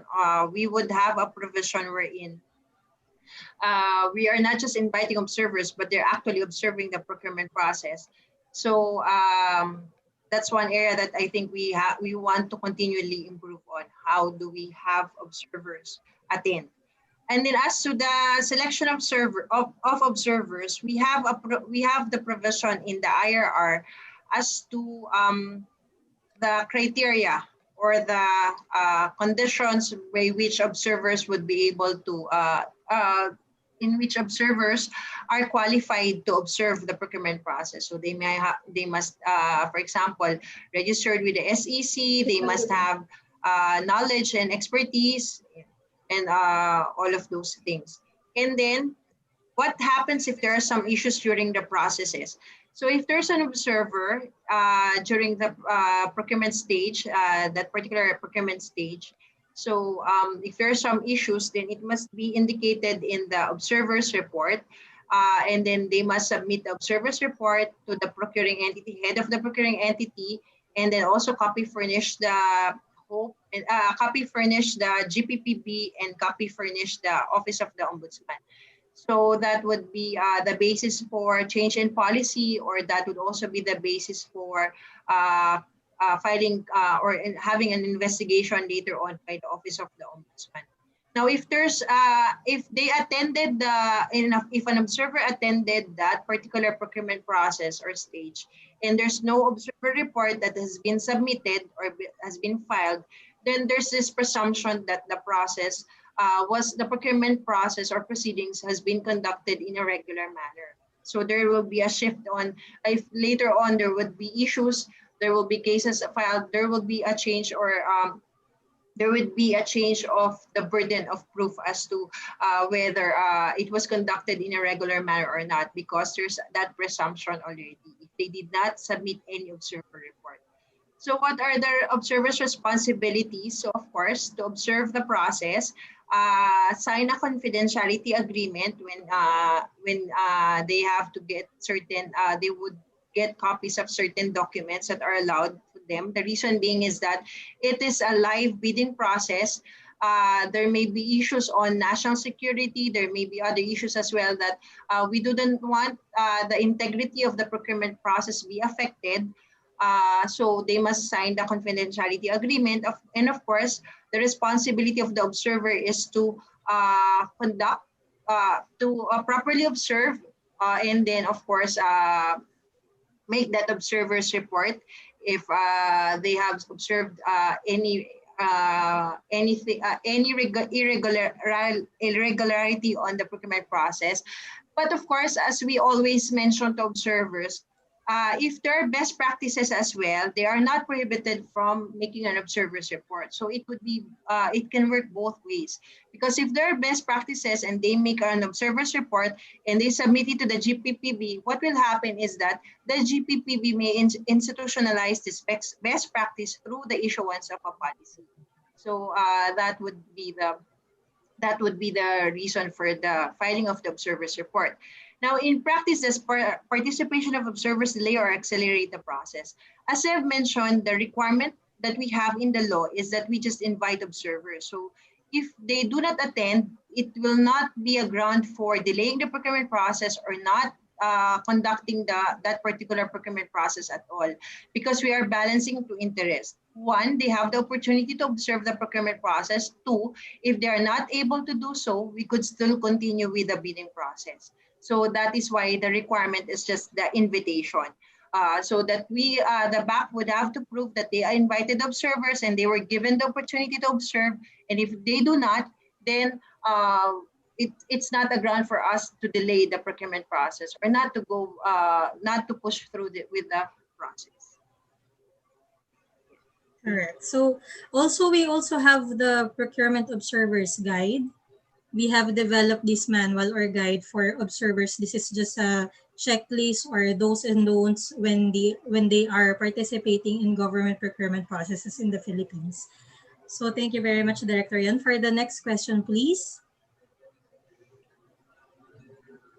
Could you please explain about procurement units once more? So we received a number of questions, Director Melissa, on procurement units.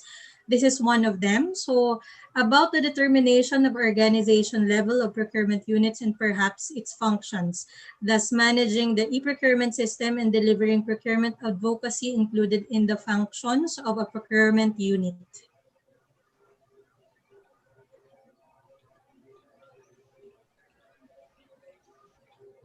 Yes.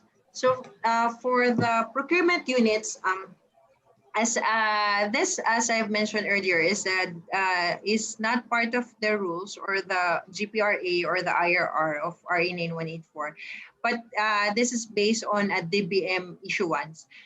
One area that was identified in the past administration is that we have issues on having to have uh, stable technical support when it comes to procurement. So we have as mentioned, for the back, there's this designation every year coming from the different offices.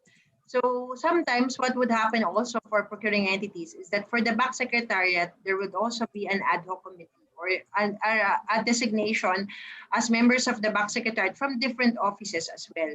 So this would be very difficult when it comes to having to maintain documents, having to maintain all of these records, having to have the best practices for procurement.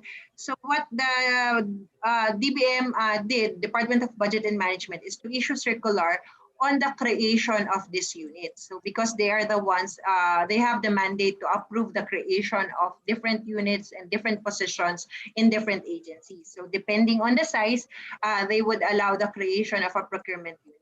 Now for the question as to the contract management division in the procurement unit. So most of this, the divisions under the procurement unit is really more of a support. So the contract management would still be under the law, under the rules, under RA 9184. This one would be based on the contract management or contract implementation would be, of course, the function of the different implementing units or end user units that have ownership on the project or activity or program. So the contract management division of the procurement unit would be more of a support unit, not that would make sure that all of the procurement projects or contracts of the procuring entity would have to be, of course, there's this proper documentation and management as well, or they would provide support to the different end user units. Now, so it would still be the primary function of the contract owner, as you have mentioned, or what we refer to here as end user units or implementing units. So they are more of a support unit like the procurement, the back secretariat that we have, and also the procurement planning unit. But essentially, even the procurement planning is still the function of the contract owner or the end user unit. All right. So actually, Attorney Melissa already answered the next question pertaining to contract management division. So while there are contract management division, procurement planning division, procurement units allowed to be created under the DBM issuance or circular, at the end of the day, it would still be the end user representatives, respective end user representatives who will be mainly responsible for the preparation of their requirements and the contract delivery. It is just that these units or divisions provide support to the end user representatives or units. So I think that would be a brief a summary of the answer provided. Okay, for the next question, please.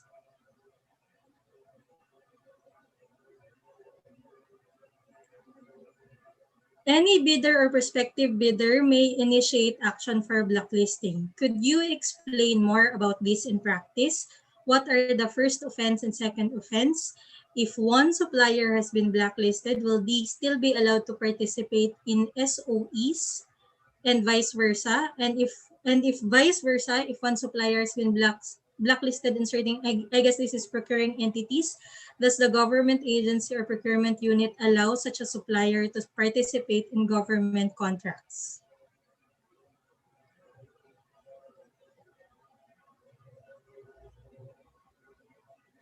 So for this one, for the process, so any it may be any bidder or any it may also be an observer or any prospective bidder initiate action with them. That would initiate the action for blacklisting. And then as to the question as whether they would be barred from joining state-owned and the government procurement of state-owned government-owned enterprises. So we refer to that here as GOCCs or government-owned corporations, government-owned or controlled corporations. So here, because GOCCs or government-owned and controlled corporations are also covered by RA 9184 and its IRR, so including the blacklisting guidelines. So if one entity is blacklisted in a GOCC, then they would also be blacklisted from joining government procurement of other government agencies. Yes, that is correct. So it's applicable once you are blacklisted in one agency, you are prohibited from participating in all the rest of the procuring entities in the Philippines, regardless if you are a national government agency or a government owned and controlled corporation or SOC. So for the next slide, please. Next question rather. I think this is related to the first one, Director Melissa. If regarding request for reconsideration, protest, and dispute, can this be requested by the related party only or by anyone such as NGOs? So for this one, it would have to be the bidder questioning the decision of the BAC as regards that particular bidder. So they would be the ones questioning they would be the ones asking for a request for reconsideration for the adverse decision against them by the BAC. So for other parties like NGOs, the recourse that would be open to them if they have observations, like for example, as I mentioned earlier, they have observations on the procurement process, they observe irregularities, they will not file a request for reconsideration or they will not file a protest. But what they can do is submit include it in their observer's report and then submit its observer's report to the HOPE so that the HOPE would be able to know, because at the end of the day, for example, the BAC observed a collusion, for example, within the bidding process. So collusion between the bidder and the BAC, then submits its observer's report to the head of the procuring entity, copy furnished the Gppb and the Office of the Ombudsman. What the HOPE can do is that later on, if the BAC would make a recommendation or even right then and there upon receipt of the observer's report, the HOPE could declare a failure of bidding under Section 41 of RA 9184 and its IRR. Or if later on, if there's a recommendation, then the HOPE would also be able to exercise the Section 41 reserved right of the government. So that would be the recourse. If, for example, it's a CSO observer that has observed irregularity in the process, not the protest, not the request for reconsideration, but submitting its observer's report. That's why we are encouraging observers that when they do observe the process, they would submit an observer report so that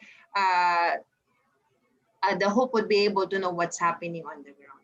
So sometimes what would happen is that if the bidder will not be able to file a request for reconsideration, so it would be the bidder, for example, the bidder who was found ineligible or the non-winning bidder, that those are the ones that would file the request for reconsideration. Thank you, Director Yan. So for the next question, does blacklisting rule also apply to foreign bidders? Will the procurement unit or BAC check the bidders whether these bidders are blacklisted in their origin country?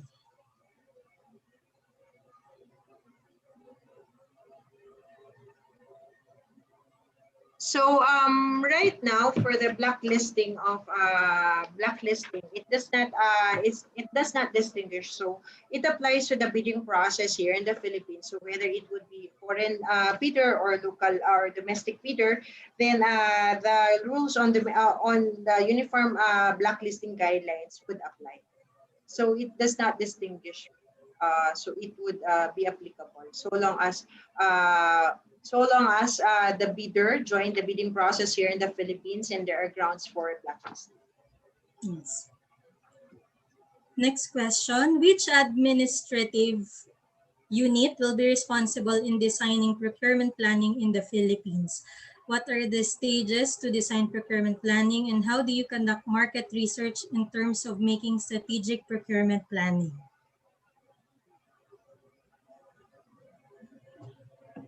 Meaning, I would have to make a clarification. What do you mean by design procurement planning? Responsible for doing procurement planning or the design of an infrastructure project? May I ask the person who submitted the question to please clarify if we are pertaining to the procurement planning stage or the design of an infrastructure project?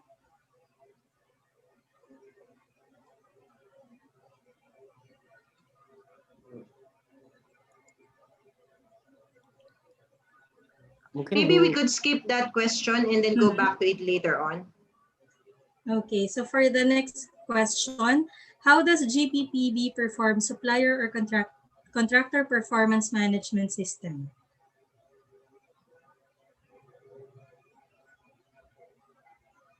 So the Gppb does not perform any supplier contractor performance management system, but it would be up to the procuring entity and how they would gauge the performance of their suppliers or contractors. So on the part of the Gppb, we have several rules embedded in the IRR, for example, for infrastructure projects. The applicable would be this Ppsc. So there are certain tools that may be used by procuring entities and are required under the rules for them to implement, so that they would be able to monitor the performance and then rate them accordingly. So for infrastructure projects, as mentioned, we have that, and then the training would have to be done in coordination, of course, with the relevant agencies like the Ppsc, and then the CIAP, and then all of those. And then so it would be up to the different procuring entities on how they would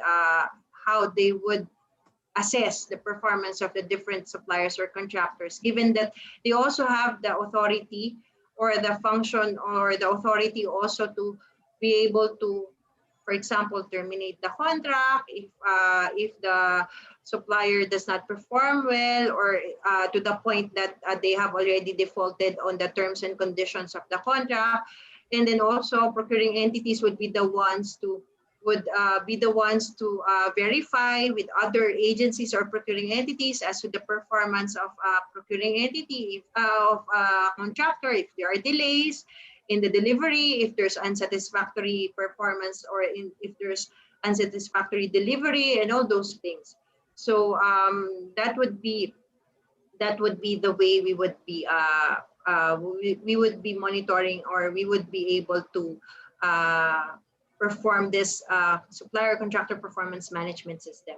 But as I have mentioned, there are also certain projects in the pipeline by the technical support office, so that we would be able to effectively monitor the performance also, not just of suppliers or contractors, but of the agency. So if, for example, we have already certain dashboards, like we have automated our monitoring tool, the APCPI, for example, it would be easier also for us to embed certain parameters or indicators that would make us also be aware, or there will be a centralized monitoring system as to whether suppliers are indeed performing well without having to just go to different agencies and ask.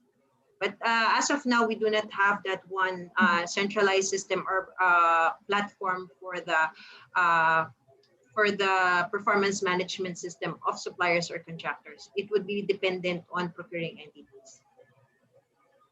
Thank you, Attorney Melissa. For the next question, has the Philippines implemented sustainable procurement, and how does the Philippines conduct the same?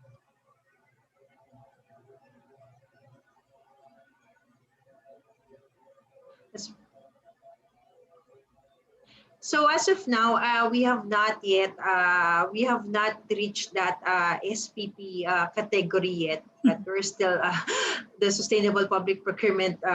We're not yet that mature or not. Our GPP roadmap, as I've mentioned earlier, by 2022, hopefully we would reach that level already, SPP level. But for now, it's still green public procurement. So what we have done to start with this initiative is that we have identified the different items for green public procurement. We have developed the criteria for this green public procurement. We do not have eco-labels here, but we have green criteria so that it would be more open to competition. And then we have not fully implemented the 20 yet. So hopefully when we have already we have reviewed and then we have made improvements to the implementation of the GPP, maybe by 2022 and beyond, we would reach that level. But as of now, we don't have that yet. That's why we would also want to have a monitoring tool developed for this particular initiative, so that we would not be just looking at the volume or amount as to whether we have procured this much amount of items for green public procurement. But what we want to really see in the future is that what is the impact, how much GHG level has been reduced, and all those things. Yes, and for the information of our friends from Indonesia, the specifications, the green specifications for green criteria on the prioritized products are also available from the website of the Gppb. So for the next question, who can observe the government procurement in the Philippines?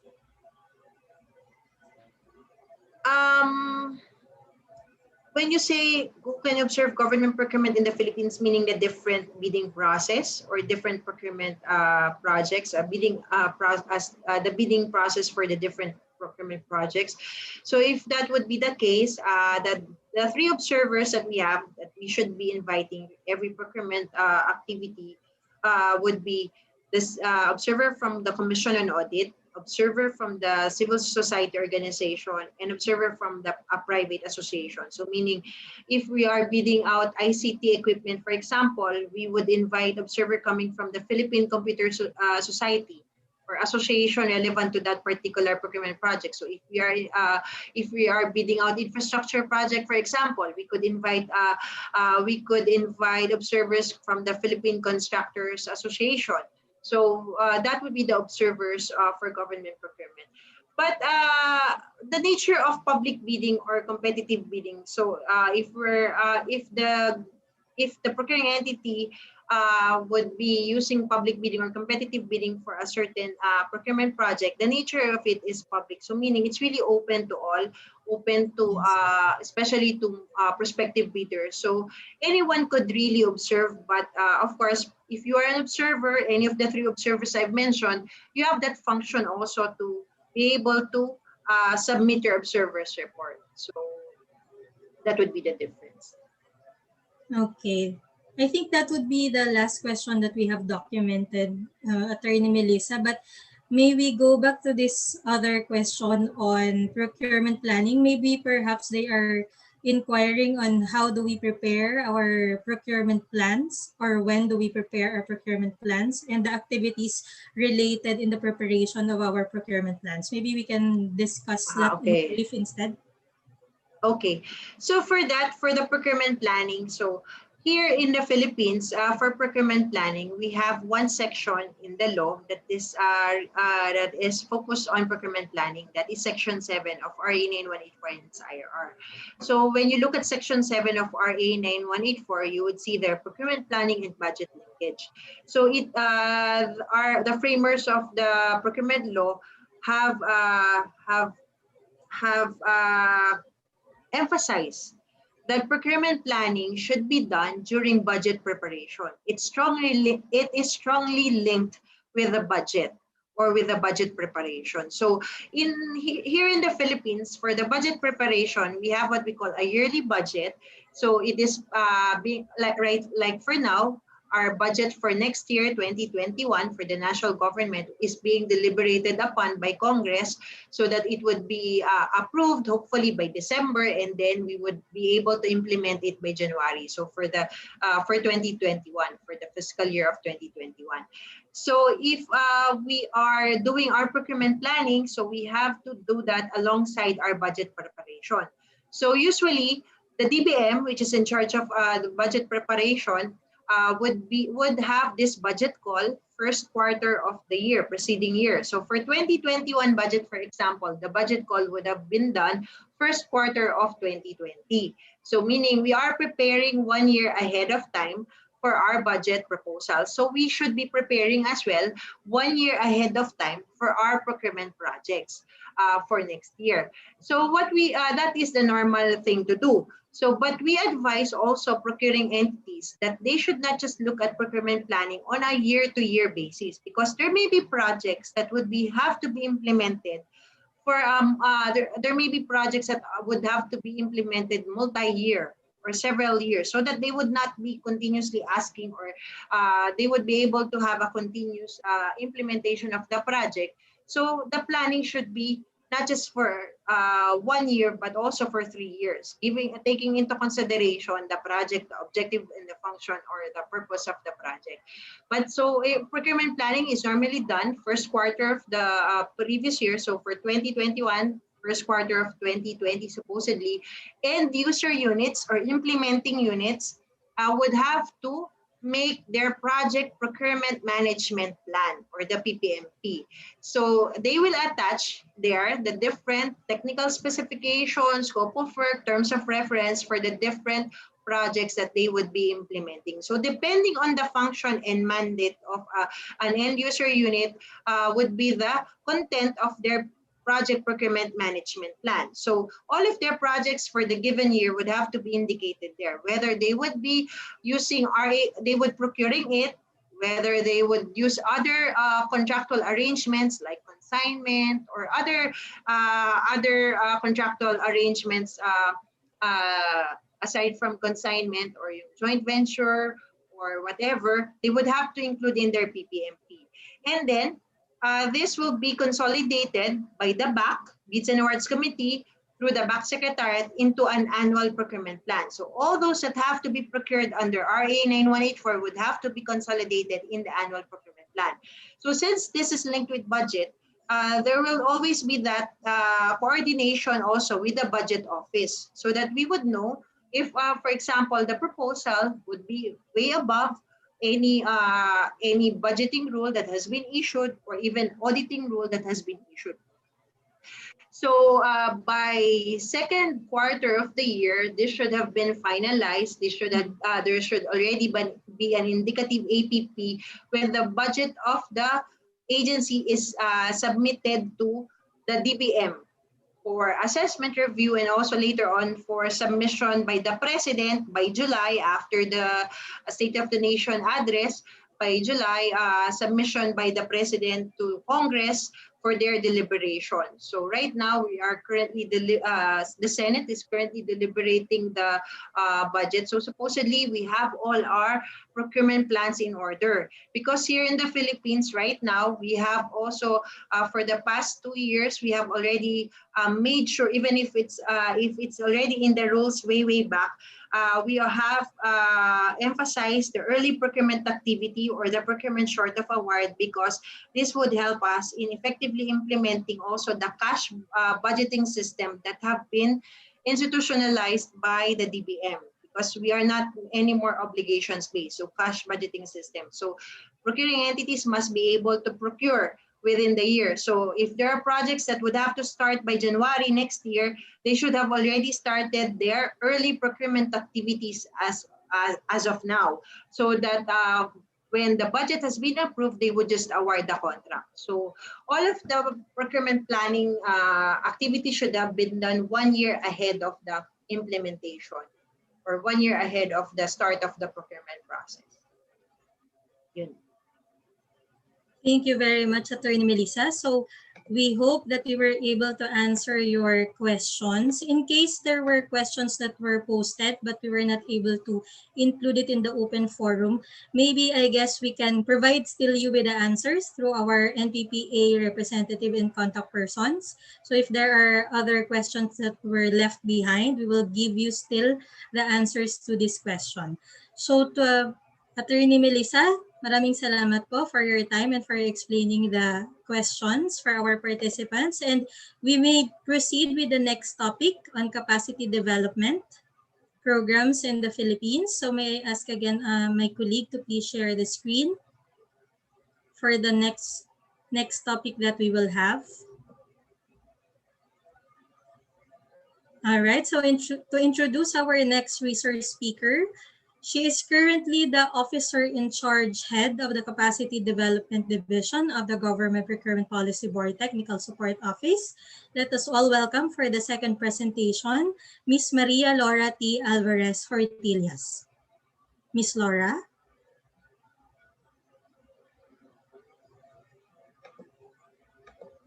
I think you're on mute, Ms. Laura. Yeah, thank you, Dai. Thank you and good morning, everyone. Allow me to discuss the capacity development programs of the Government Procurement Policy for Technical Support Office. So don't you worry, I would make this very, very brief. So hopefully we'll be able to catch up with time. Okay, so let's start with the first slide. So there it goes. So one of the mandates of the Government Procurement Policy Board through its Technical Support Office is to establish a sustained training program in order to develop the capacity of government practitioners in the Philippines. Now, this includes members of the Bids and Awards Committee, the members of the Bids and Awards Committee Secretariat, the Technical Working Group, and in fact, even the head of the procuring entity and user representatives and budget officers and other personnel officers who are involved in the procurement process. Now, aside from the government practitioners, we also cater to private procurement practitioners, which include the suppliers, the consultants, contractors, and the non-government organizations. Now, this mandate was embodied in Section 16 of the Implementing Rules and Regulations of RA 9184 on the professionalization of BAC, technical working groups, and the procurement. Now, to ensure that these practitioners are equipped with the technical know-how on government procurement and informed with the latest issuances, the Government Procurement Policy Board Technical Support Office conducts this regular training program. Now, let's have the next slide, please. Okay, so first we have the Procurement Forum. So the Procurement Forum is conducted alongside the annual Budget Forum of the Department of Budget and Management, which serve as a platform for the Gppb TSO to emphasize to procuring entities the linkage between procurement planning and budget preparation to ensure that all procurement undertakings are appropriately reflected in the procuring entity's annual budget and are successfully implemented. So the forum is participated by the national government agencies, government-owned and controlled corporations, government financing institutions, state universities and colleges, even from the local government units and the civil society organizations. Now, the first procurement forum was conducted in January 2019, and this year we had it also the same month, that's in January 2020, and we commit to conduct the forum annually. So it's usually a 2-day event. However, for this year, we had to cancel the first day because of the eruption of the Taal volcano. I don't know if you heard about it. So we have around 700 to 1,000 participants usually participating in the forum. So the Gppb TSO also conducts the Procurement Summit. So the Procurement Summit is an avenue where the latest issuances, programs, and initiatives of the Gppb and its TSO are presented and provides an opportunity for private and government sectors to strengthen networking and improve communication channels between them. The big ticket procuring entities are invited to present their project and programs, so the participating suppliers, contractors, and consultants would prepare for these projects in case they would eventually decide to participate in the procurement activities of these procuring entities. So there are also exhibits. So these suppliers are also they also put up their exhibits to showcase their products and services for the procuring entities to be also informed of what they offer. So the summit is also an annual event which was first conducted in September 2017. This year, we are supposed to have it in March, but because of the global health crisis and since mass gatherings are still discouraged until now, Unfortunately, we had to cancel the conduct of the Procurement Summit this year. And let's have the next slide, please. There. So we also conduct in-house training. So in-house trainings for government and private sectors are also offered by the Government Procurement Policy Board through its Technical Support Office. These trainings are organized and conducted by the Gppb PTSO with a minimal fee. So just to cover or to defray expenses from the conduct of the training. So the in-house trainings cover discussions and workshops on basic modules of RA 9184 and its revised implementing rules and regulations, as well as recent updates and issuances of the Gppb to help bidders enhance their understanding on government procurement process and requirements, and in order to participate therein, and at the same time, to equip the government procurement practitioners with the necessary knowledge and skills to successfully undertake procurement projects. So we may not have been successful in implementing face-to-face trainings this year, again, because of the global pandemic, but we were able to conduct digital learning series for government practitioners.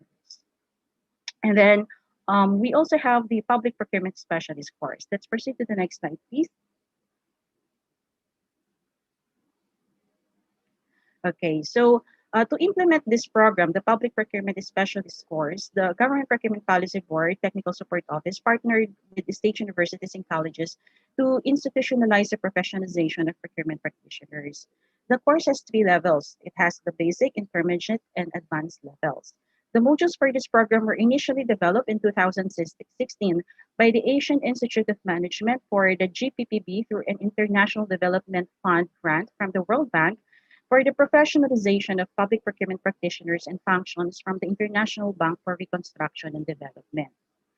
So that's in 2006. And then in 2012, the Development Academy of the Philippines reviewed, revised, and improved the modules previously developed by the Asian Institute Management based on the most recent local international best practices in public procurement vis-a-vis the provisions of the Republic Act 9184 and its revised implementing rules and regulations and allied issuances through another IDF grant for a project entitled Strengthening the Capacity of Procurement Institutions for Effective Implementation and Enforcement of the Procurement Law, which aimed at addressing the weakness of the procurement system as identified in 2008 Country Procurement Assessment Report, which included Capacity Development Program for Procurement Practitioners. A pilot training for the newly updated modules was conducted in 2015, and eventually these modules became the cornerstone of the formal academic program to be implemented by the GPPTSO in collaboration with venerable education institutions. So these are the modules under each level of the course.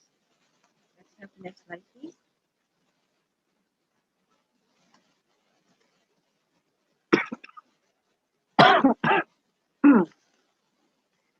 So these are the modules that I've mentioned. So the implementation of the Ppsc or the Public Procurement Specialist course started in 2017, and at present, the GPB-PTSO maintains partnership for the implementation of the Ppsc with 14 state universities and colleges from 12 regions. So, no, actually there are already 15. Although let's proceed to the next slide, please.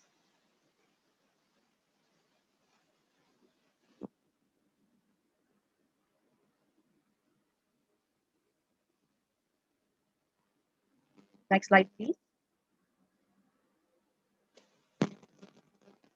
Okay, so as I was saying, currently we have 14 partner state universities and colleges from the 13 regions in the Philippines. This is reflected in the slide now, but then actually we have an additional partner state university, which we welcomed this earlier part this year. So we have the 15th state university colleges. From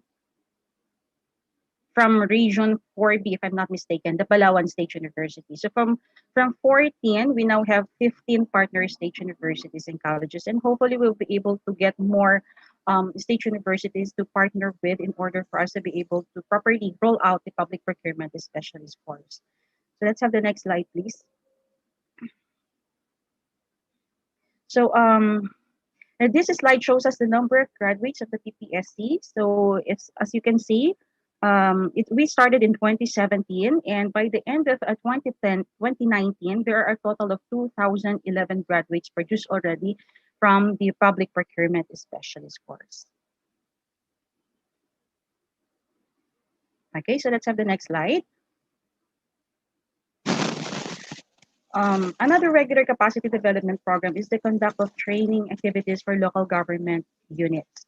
So in coordination with Local Government Academy, the newly elected local chief executives and barangay officials are oriented on the Republic Act 9184 and its 2016 revised implementing rules and regulations. This collaborations with LGA actually started last year, and hopefully it would pursue until we'll be able to train as much local government units as we can. So we also have collaborated with the DILG and the United Nations Development Program on training the provinces and municipalities, and we are continuously doing so with the aim to be able to train at around 1,500 municipalities from all over the Philippines, hopefully until 2020. Let's proceed to the next slide, please. Okay, so considering that we cater to vast number of clients from both government and private sectors all over the 17 regions in the Philippines, the Gppb through its TSO developed a pool of Gppb recognized trainers to help support, assist, in capacitating these procurement stakeholders. So at present, there are a total of 186 active Gppb recognized trainers. Now, these Gppb recognized trainers, they are top as resource speakers in procurement trainings conducted by procuring entities and private practitioners nationwide. So moreover, they also conduct rollout training and procurement in the respective regions. Now, in order for these recognized trainers to be considered as such, they should be able to successfully undertake the recruitment, selection, and recognition and retention program developed by the Gppb TSO. So they have to be able to hurdle all the phases of this recruitment process. So starting from that's a 5-day knowledge enhancement training, and then from the skills training, from the in-house training, and from the actual rollout. So, and to continuously enhance their skills and keep them abreast of the recent issuances, the training programs are annually provided also for these recognized trainers in order for them to be updated with the latest issuances that are being released or issued by the Government Procurement Policy Board through its Technical Support Office. And let's have the next slide, please.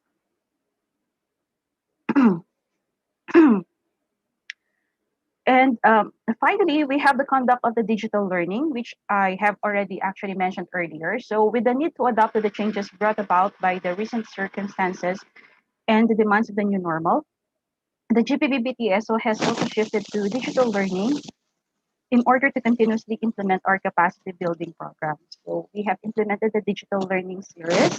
It was recently launched as an alternate to the in-house training programs that we conduct. So the digital learning series also has 3 levels. It has the basic, the intermediate, and advanced levels. The initial runs of the basic level were conducted last month. That was just, that's in October. And we were overwhelmed with the positive response from the participants. So the DLS will be conducted regularly even after the situation normalizes and physical trainings are allowed.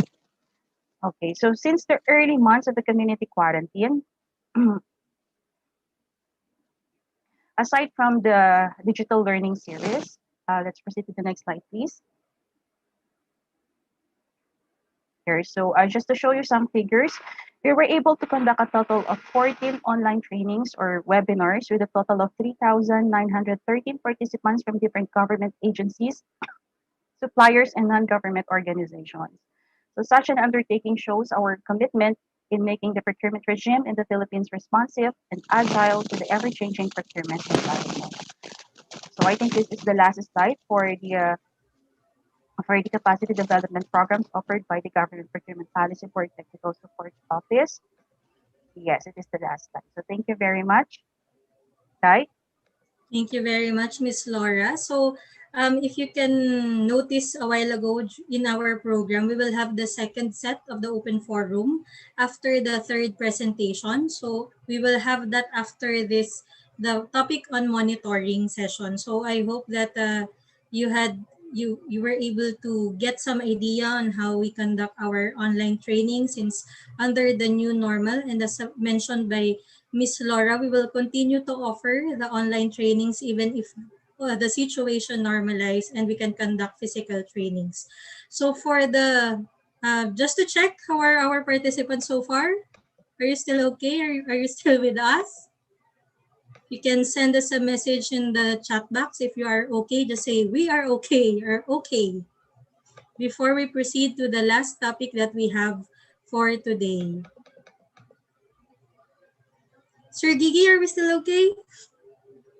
All right, so that means we have the go signal to proceed with our third and last topic for this morning, which would be government procurement monitoring tools and strategies. So before I introduce our resource speaker, if you have still questions on the first and the second topics that we had earlier, you may still send your questions or comments in the Q&A facility.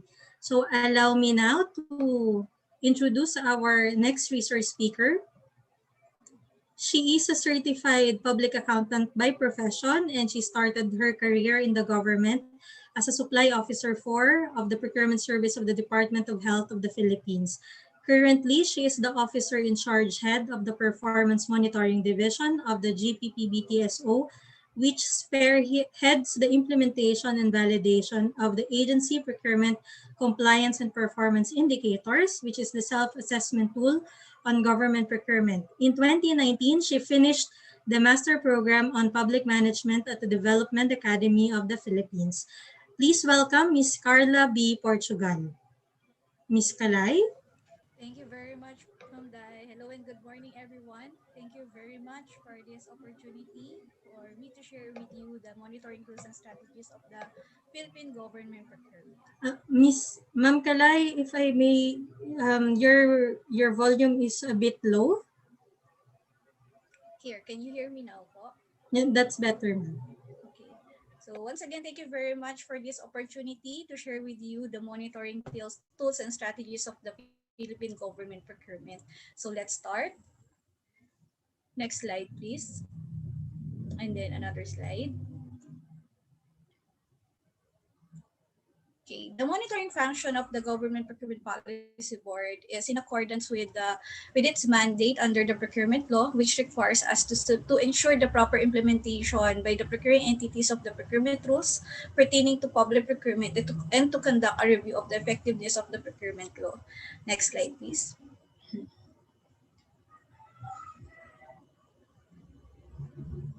Another slide, please.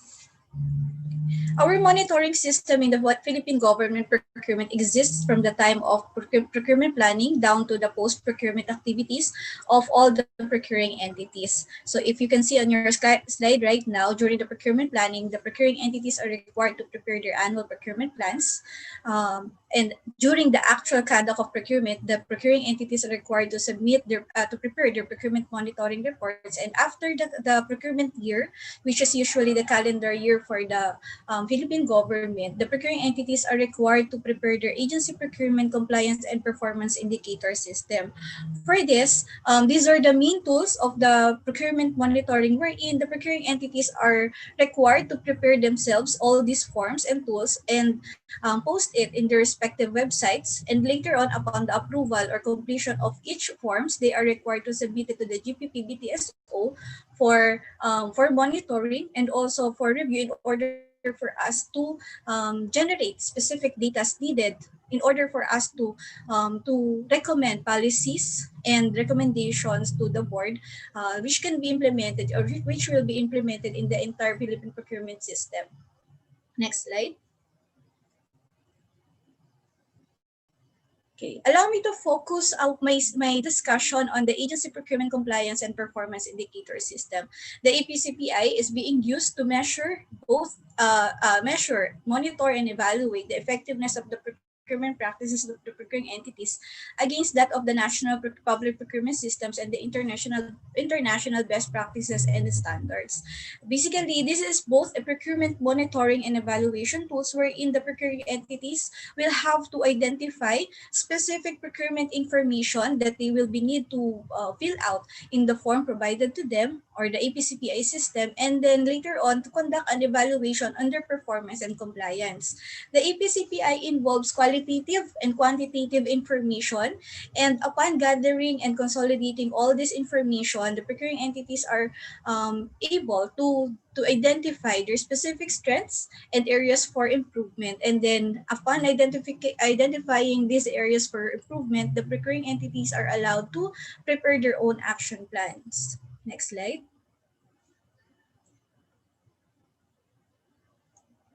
Okay. The APCPI is patterned under the methodology for assessment of procurement system made by the OECD DAC maps. While the maps is assessing the procurement system of on a country level, the APCPI is assessing the procurement performance and compliance of each and every procurement activities or procuring entities. I'm sorry. Next. Okay, the APCPI is composed of 4 different pillars, and each pillars is divided into into a total of 16 indicators and a total of 41 sub-indicators as shown in your screen. So for pillar 1, there are 3 indicators and further subdivided into 13 sub-indicators. For pillar 2, there are 4 indicators with 10 sub-indicators. For pillar 3, there are 5 indicators with 13 sub-indicators. And then for pillar 4, there are 4 indicators with 5 sub-indicators. So to discuss it further, next slide please. For the first pillar, it deals with the compliance with the legislative and regulatory framework of the procuring entities.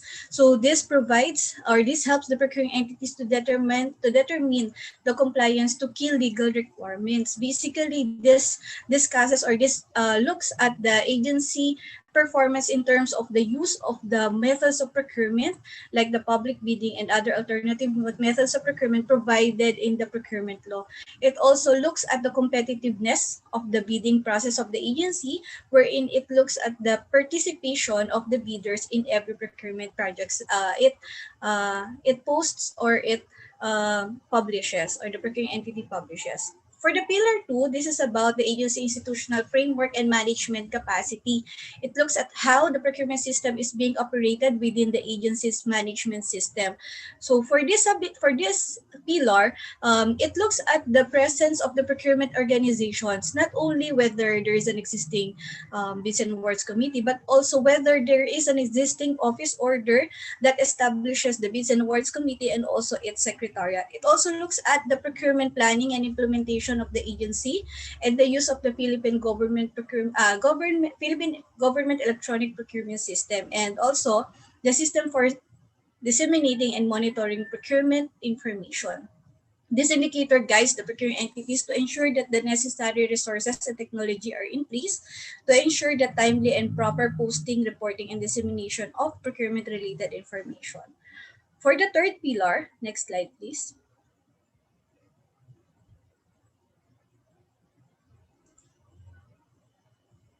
The third pillar is about the procurement operations and market practices of the agencies.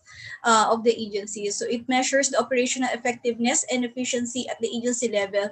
Actually, this pillar does not only cover the procurement process of the agency, but also some part of the contract management procedures of the agency. Aside from the process itself, it also looks at the agency's management of its procurement and contract records, and also the capacity building not only for the government personnel but also to its private sector participants or its bidders. So these indicators guides the procuring entities to adopt measures that will ensure adequacy of managerial and technical capabilities in conducting efficient and transparent procurement processes. And lastly, for Pillar 4, it is about the integrity and transparency of the agency procurement system. For this indicator, it involves the review of the participation of the observer in the public bidding of the procuring entity, and also the conduct of audit, both internally and externally, of the auditors of the procuring entities, and also whether the procuring entity has the capacity to handle procurement-related complaints, and whether there are existing and active anti-corruption programs. So those are the pillars for the APCPI. At this point, we will now move on to the discussion of the components of the APCPI. Okay, As you can see on your screen, the sub-indicators are divided into two. The first one on your left is based on the Consolidated Procurement Monitoring Report, which is the Annex B, and the other one is based on the user's guide to be filled up in the Annex A, or it is actually based on the questionnaire that is being filled out by the procuring entity. The sub-indicators which are based on the CPMR are the quantitative information of the agency, while the other one is the qualitative information of the agency. So the agencies has to prepare and complete the questionnaire, accomplish the questionnaire for it to be able to generate the rating for the qualitative information or qualitative data of the agency. Okay. On the other hand, the APCPI, next slide please, is also divided or categorized into for its sub-indicator, it is categorized whether it is a core sub-indicator or a conditional sub-indicator. When we say core indicator, these are sub-indicators that whether or not the procuring entity complied with such requirement or conducted such requirement, they will be rated. So if, for example, they are being asked whether they are conducting or they use the competitive bidding as their method of procurement, if they said that they did not procure through competitive bidding, they will be rated as 0. While the conditional sub-indicators are dependent on the core indicator. So in my example earlier, if the procuring entity did not conduct a public bidding, for the core indicator, they will be rated. But for the conditional sub-indicator, since the procuring entity did not conduct public bidding, they will no longer be applicable for a rating for that sub-indicator with conditional category. So that's it. So that example is actually for sub-indicator 1A and sub-indicator 3A to 3C. Okay, so later I will discuss that further. Okay, next slide, please. So all in all, we have a total of 41 sub-indicators. So now we go on to the assessment methodology. The APCPI system is composed of a total of 6 steps. It looks easy, but it's actually consuming the whole year of the procuring entity to complete it. But that does not mean that the procuring entity is swamped with the assessment methodology. It's just that it is proper for them to prepare it during the conduct or to update their monitoring system, their filing real time, so that they will not crowd or they will not rush during the time of the assessment period. So for the step 1, this is about the data collection, wherein the procuring entities are, as I have mentioned, updating real time their procurement information in their monitoring tools. So an example is the procurement monitoring report. Another is the preparation of the agency of the documents that will be used to support the data that they will be rated on. So an example are the office orders, the copies of programs, the attendance sheets, things like that. Okay. During the data collection, procuring entities are expected to ensure that each sub-indicator of the APCPI are supported with documents to say that they are really compliant on each sub-indicator. After the data collection, which always happens after the end of the year, is the data consolidation process. During the data consolidation process, the agencies prepare and summarizes their quantitative and qualitative information by filling out their consolidated procurement monitoring report and the APCPI questionnaire so that it can be transformed or translated into scores and rating, which is our step 3. For the APCPI system, our rating system ranges from 0 to 3, 3 being the highest. The good thing about our APCPI system right now is that even so it is just an Excel file, it automatically computes for the rating, for the score and rating of the agency. So once the agency was able to consolidate all its data through the CPMR and the questionnaire, it will be able to get immediately its score and rating for it to review. So that will allow the procuring entity to proceed with step 4, which is the analysis of results. The analysis of results is basically the identification, what are the areas of the agency where it thinks it has the strength, and where are the areas that needs the agencies to improve on. So upon identifying all this, the procuring entities will have to prepare their action plan. Okay, the action plan is a simple form wherein they have to indicate all their key actions that they need to do or they have identified to do for the next year, and then identify the resources needed, the timetable. So that's for the action plan. And lastly, to ensure that the APCPI increases its credibility and reliability for other oversight agencies or entities, we conduct the confirmation of results. The confirmation of results is a third-party review of the assessment conducted by the procuring entity. So usually that is the role of the GP. As of now, that is the role of the Gppb TSO. So that's it for the APCPI assessment methodology. Now we move on to the next slide. Who are involved in the APCPI? So a while ago, the attorney attorney Melissa Yan discussed the procurement organization, right?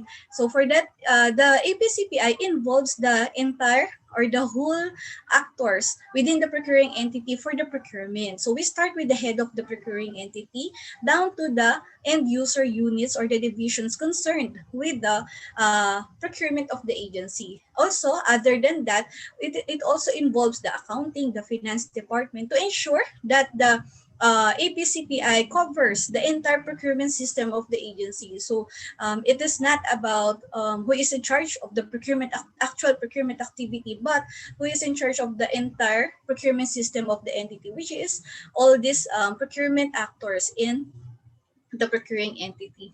As identified here, if in case the HOPE wants to create an ad hoc assessment committee for the purposes of assessment, he or she may do so. So that's allowed. Okay, next slide, please. I've been mentioning a while ago the Consolidated Procurement Monitoring Report or the CPMR and the APCPI. Those are the Annex B of the APCPI documents. But apart from that, we have the APCPI User's Guide. The APCPI User's Guide provides the detailed information, the step-by-step procedure on how the procuring entity can conduct its assessment. So also there are other provisions therein that may allow them who are the responsible personnel, what to do after the conduct of the assessment. Those are all included in the user's guide. After the user's guide is the Annex A, or which we call the self-assessment form. The self-assessment form provides the, I think I have to show you the, next slide please. I have to show you the screenshot of the Annex A. Next slide please. Okay, the Annex A provides the summary of the score and rating of the EPs of the agency. So here, it breakdowns or it details the scores and rating for each sub-indicator. So as you can see, there are specific column for the agency score and then the APCPI rating, which I have said that it ranges from 0 to 3, and a portion wherein the procuring entity can indicate its comments or findings on its indicators and sub-indicators. So this is the portion wherein the procuring entity can explain why it got that a specific rating, whether it is low or it is high. Okay, on another side is on the last column of the APCPI form or of the self-assessment form are the supporting documents or information that that can be reviewed by the procuring entity in order to ensure that it covers all the necessary data to generate the score and rating. Next slide, please. For the Annex B, Consolidated Procurement Monitoring Report, this is again another table or matrix. Next slide, please. There, which is composed of 14 different columns. Okay, as I have mentioned earlier, the Consolidated Procurement Monitoring Report is where the quantitative information of the procuring entity is being lifted. So here, the procurement activities are being categorized or divided into the into different modes of procurement, and each columns looks at different areas. So for the first column, we have the amount of the approved APP. For the next is the number of the procurement activities. We also ask for the number of contracts awarded and also the amount of contracts awarded.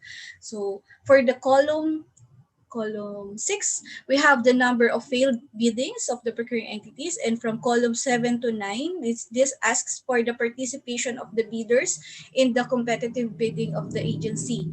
For column 10 and 11, it asks whether the procuring entity was able to post its procurement opportunities and contract awards in the PhilJEPs, or the Philippine Government Electronic Procurement System. For column 12, it asks whether the procuring entity has incurred negative slippage. For column 13, it asks whether the procuring entities has any amendments to order or variation orders after it has conducted or entered into a contract. And then lastly, the last column asks about the contracts, whether the contracts awarded by the agency was awarded or were awarded within the prescribed time frames. So that's the consolidated procurement monitoring report. On the other hand, for the questionnaire, next slide please. For the APCPI questionnaire, it looks like a checklist wherein the procuring entity will simply mark the specific criteria whether it is compliant or not. And actually, the procuring entity will simply leave the portion blank if it does not comply with such requirement. As I have mentioned earlier, while this is a very, while this form can be easily filled out by the procuring entity, each of the criteria must be supported with the document. So the procuring entity will have to be able to provide some information that is being required by the form as well. So as you can see on your screen, on the criteria 2 for item number 1, the procuring entity is being asked for the link of the posting of its APP in its agency website. So that's how the questionnaire is being filled out. Okay, for the next slide and for the next tool, which is the Agency Procurement Action Plan. Okay, so as I have mentioned, it's just a simple table wherein the procuring entity will have to identify which among the sub-indicators needs to have an action in order to address its concerns or its areas for improvement. And actually, the procuring entities are also allowed to strengthen its to further strengthen its identified best practices. So they can also indicate that in their action plan. So they have to identify who are the responsible entities for such actions, the timetable, and the resources needed for such. Ideally speaking, the Procurement Capacity Development Action Plan template is a short-term action plan for the procuring entity, but the procuring entities are encouraged to ensure that they were able to analyze their assessment results well before they prepare their action plans. Okay. So that's it for the procurement forms, for the APCPI forms. Now we move on to the details of each indicators and sub-indicators of the APCPI. Okay, we begin with Pillar 1, which is the compliance with the legislative and regulatory frameworks. Okay, I think, on your left side of the table, this is the title for the indicator, while on your right side, this is the sub-indicator for that, under that, the indicator that we are discussing. So for the first indicator, this is about the competitive bidding as the default mode of procurement. Our procurement law requires that the procuring entity shall conduct competitive bidding as the default mode of procurement. That's why it is our first indicator. So it is further subdivided to two sub-indicators to identify how much for sub-indicator 1A was procured under the competitive bidding. Well, for 1B, it asks how many procurement projects were procured or conducted through competitive bidding. Okay, for the next slide. The next slide discusses the limited use of the alternative methods of procurement. Our procurement law allows for other modes of procurement like shopping, negotiated procurement, direct contracting, and repeat order. So the procuring entities are allowed to do so, however, only during highly exceptional cases. Okay, so those conduct of procurement are also being rated, and so that's why we have sub-indicator 2A, 2B, 2C, and 2D. For 2A and 2F, 2E and 2F, these are some areas wherein the procuring entity has to identify if in case it has conducted a procurement under, say for 2E, conducted procurement for repeat order, it has to ensure that it has complied with the procedures and requirements before it can conduct the repeat order. This is one of the indicators which are classified as conditional. So this is dependent on the answer of the procuring entity on 2D. So if the procuring entity answers that it has procurement activity for repeat order, then it should be able to comply with the requirements of the requirements and procedures for the repeat order. The same goes with the limited source bidding procedures. So the procuring entities will also have to comply with the conditions before it can conduct the limited source bidding. So during the assessment, the procuring entities are asked whether they were able to comply or not. Okay, next.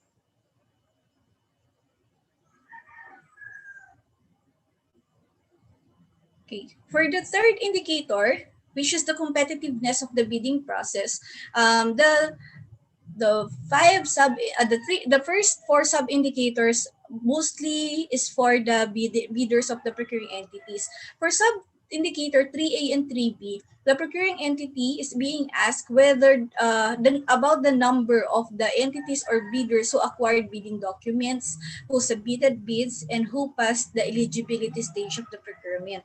Okay, and then for 3D, the procuring entities are being asked whether they have provided sufficient period of time for the bidders to prepare their respective bids. And then lastly, is the use of the proper and effective documentation and technical specifications. Okay, for some of the sub-indicators, particularly to those indicators which are qualitative, just like 3D and 3D, this involves criteria under the questionnaire. So before the procuring entity can get a full rating or the highest rating for this, they have to make sure that they were able to comply with the criteria set in the questionnaire. So an example, for 3D, the procuring entities being asked whether they were able to post or issue the bidding documents at the time of the posting of their opportunities to bid, and also whether they were able to post supplemental bid bulletins within the prescribed period or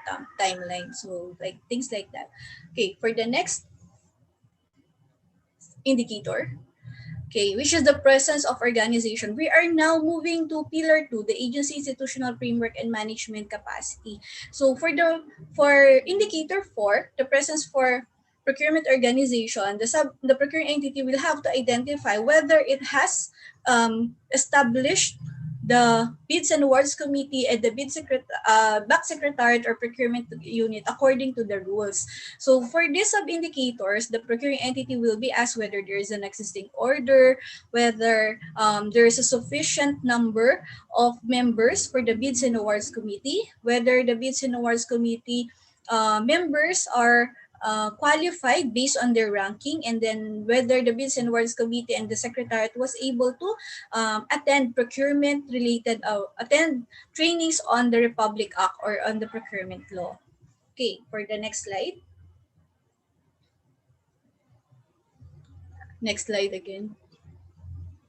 Okay, for indicator 5, the procuring entity is being asked or being assessed for the procurement planning and implementation. For 5A, the procuring entity has to ensure that they were able to submit and prepare and submit the approved annual procurement plan that includes not only procurement under public bidding but also all procurement activities regardless of the mode of procurement. For 5B, we have this what we call the annual procurement plan for common use supplies, which is being used by our procurement service to determine the volume of demand for the common use supplies and equipment. And also, procuring entities are mandated to procure its common use supplies and equipment from the procurement service. So they are being rated for that. And lastly, whether there is an existing green specification for Gppb identified non-CSC items, whether the procuring entity has adapted to that or not. That's included in indicator 5 of APCPI. Next. Another indicator for Pillar 2 is the use of the Government Electronic Procurement System. Our PhilGEPS is our central portal for the posting of opportunities and awards made by the procuring entity. So the procuring entity should be able to post its bid opportunity. Okay, that's for 6A.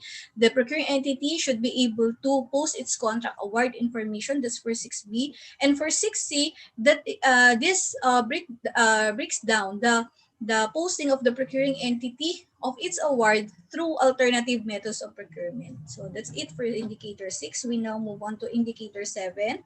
Indicator 7 is about the system for disseminating and monitoring of procurement information. This is where the procuring entity has to make sure that it always updates or provides up-to-date information that is easily accessible at no cost on its website. So in its website, as I have mentioned earlier, the procuring entities are required to post its annual procurement plan and procurement monitoring report. But aside from that, procuring entity should also be able to post in its website, aside from PhilGEPS, all its procurement opportunities and awards. Okay, for 7B, the preparation of procurement monitoring reports should follow the prescribed format and with the prompt submission of the Gppb and posting, and there is a posting in the agency website. So the procurement monitoring reports does not only pertain to any reports. The procuring entity should be able to follow the format prescribed by the Gppb.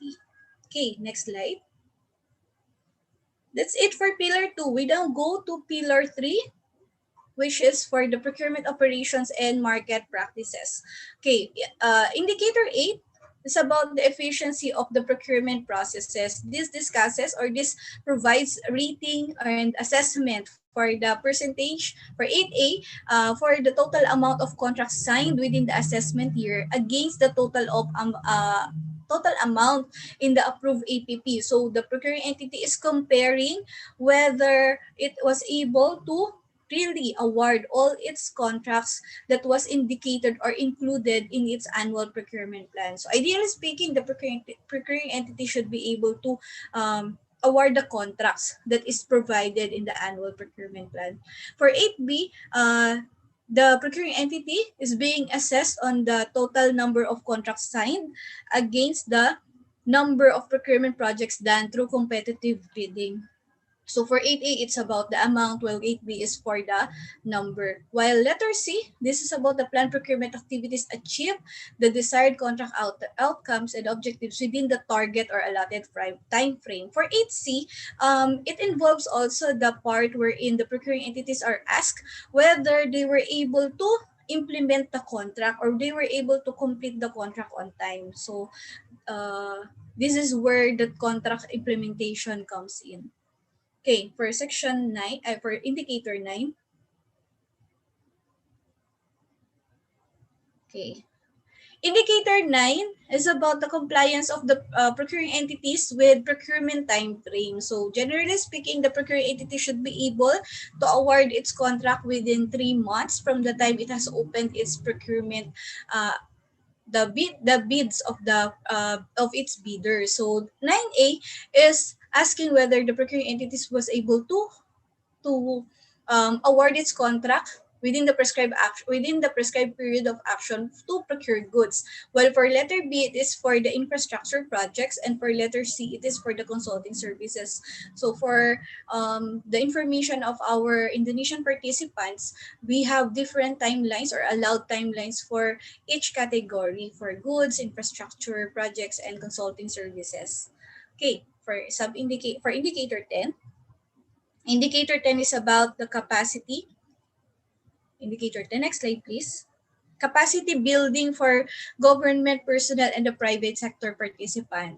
So for 10A, the procuring entity should be able to have a system wherein the procuring entity should be able to evaluate the performance of its procurement personnel on a regular basis. In the Philippines, we have here what we call the strategic performance management system, wherein the individuals are being rated. Part of that is the performance of the procurement personnel of the agency. So the procurement personnel will have to provide its success indicator wherein that will be the area for the evaluation of its performance in terms of procurement. Okay, aside from the evaluation, the procuring entity should be able to send its procurement staff to procurement trainings and or professionalization program. That's under 10B. So if you have heard Ma'am Laura a while ago, she discussed the different initiatives conducted by our capacity development division when it comes to procurement training. So as a part of that is the professionalization program.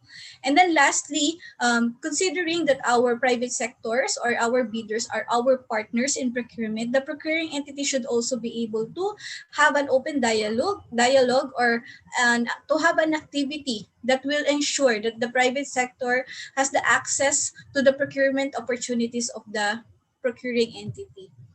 Okay, that's it for indicator 10. We move now to indicator 11. Indicator 11 is about the management of the procurement and contract management record. For 11A, this is where the procuring entity will be asked or will be assessed whether it has a system for keeping and maintaining procurement records. Okay, for 11B, it is about the implementing unit with a system for keeping and maintaining its contract management records.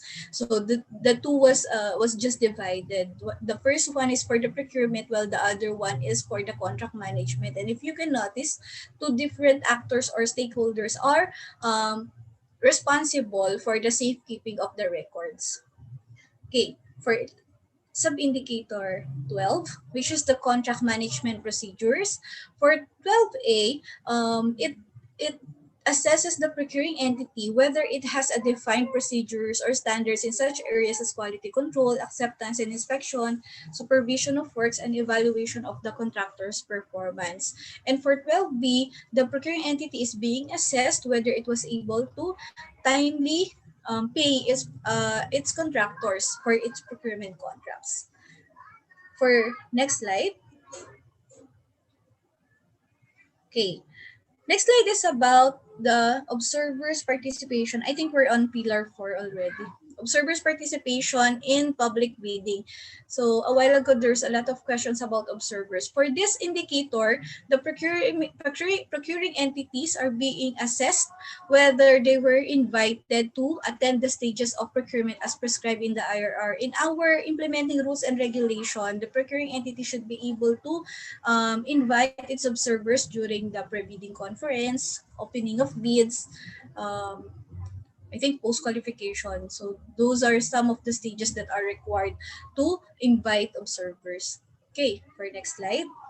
Indicator 14. We're on pillar 4 already. Okay, the internal and external audit of the procurement activities. I have mentioned already that the procuring entity can be or should be audited internally and externally. For 14A, there should be a creation and operation of the internal audit unit that performs specialized procurement audits. While for 14B, the procuring entity should be able to comply and implement the recommendations made by the external auditor of the agency. For next indicator, pillar 15. Okay, the capacity to handle procurement-related complaints. The procuring entity should be able to establish an efficient procurement complaint system, and it has to be able to comply with such procedural requirements. They are also required to be able to establish this and comply here. So part of this is the protest mechanism wherein the procuring entity can receive motions for reconsideration and protest from its bidder, and the procuring entity has to be able to respond to such motion for reconsideration and protest. While for other matters like formal complaints, the procuring entity should be able to respond to that as well. Okay, next slide. I think that's our last, this is our last indicator, which is the anti-corruption programs related to procurement. So the sub-indicator for this, we only have one sub-indicator for this, wherein the agency should have a specific anti-corruption program, and that is related to procurement. So it should not be just any general anti-corruption program. It should be, the agency should be able to relate it specifically to its procurement activities. Okay, so the procuring entity should be able to show, to make sure that this anti-corruption program is not just on paper but actually being conducted and is active within the procuring entity. So those are the indicators and sub-indicators for the APCPI. For our next steps, for the monitoring of the GPPB, we plan to first conduct the automation. We plan to have the automation of procurement forms. I have shown you a while ago, right, that the procurement forms, so specifically the APCPI, is on Excel file. So at the moment, we are planning to automate our forms to make sure that the procuring entities will be able to easily prepare not only its assessment form, but also its planning forms, its monitoring forms, and its APCPI. We are also planning to revisit the APCPI system, its procedures, and also its indicators and sub-indicators, which are hopefully we can do it, we will be able to start it by next year. So those are the monitoring plans for the GPPB and its TSO. And that's my last slide. Thank you very much. Thank you very much, Ms. Carla. We've gathered a number of questions pertaining to capacity development and on monitoring. The question on tools and systems to monitor or evaluate public-private partnership, we have a separate topic on this tomorrow, so we will be relaying your question to the resource speaker on PPP, so this can be addressed. And so for now, we will be proceeding with the open forum for the last two topics that we had. So this would be on capacity development and on monitoring. And perhaps if we can squeeze in your additional questions related to the first topic. So may I please ask our Secretariat team, my colleague, to please share the PowerPoint on the open forum gathered for capacity development. And may I ask once again our resource speaker.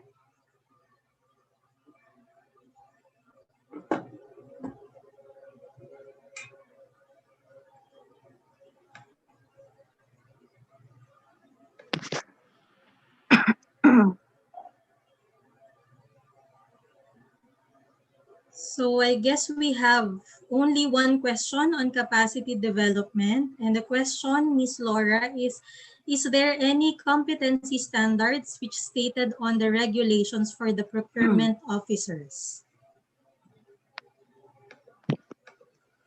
Okay, so with regards to competency standards, we have initiated a collaboration with the Civil Service Commission to develop these competency standards for procurement officers to supplement the qualifications set forth in the implementing rules and regulations for these procurement personnel or practitioners.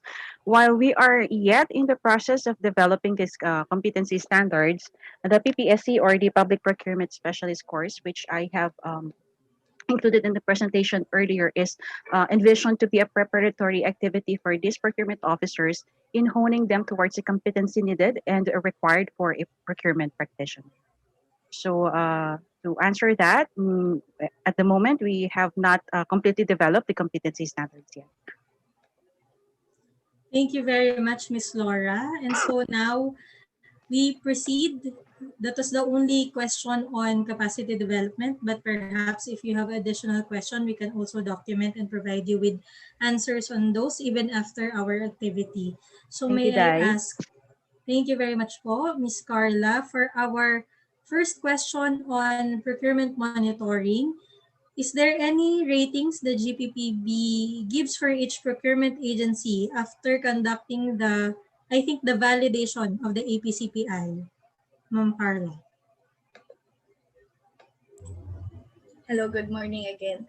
The APCPA is a self-assessment tool which, upon accomplishment, it automatically generates the rating for the procurement system of the procuring entity.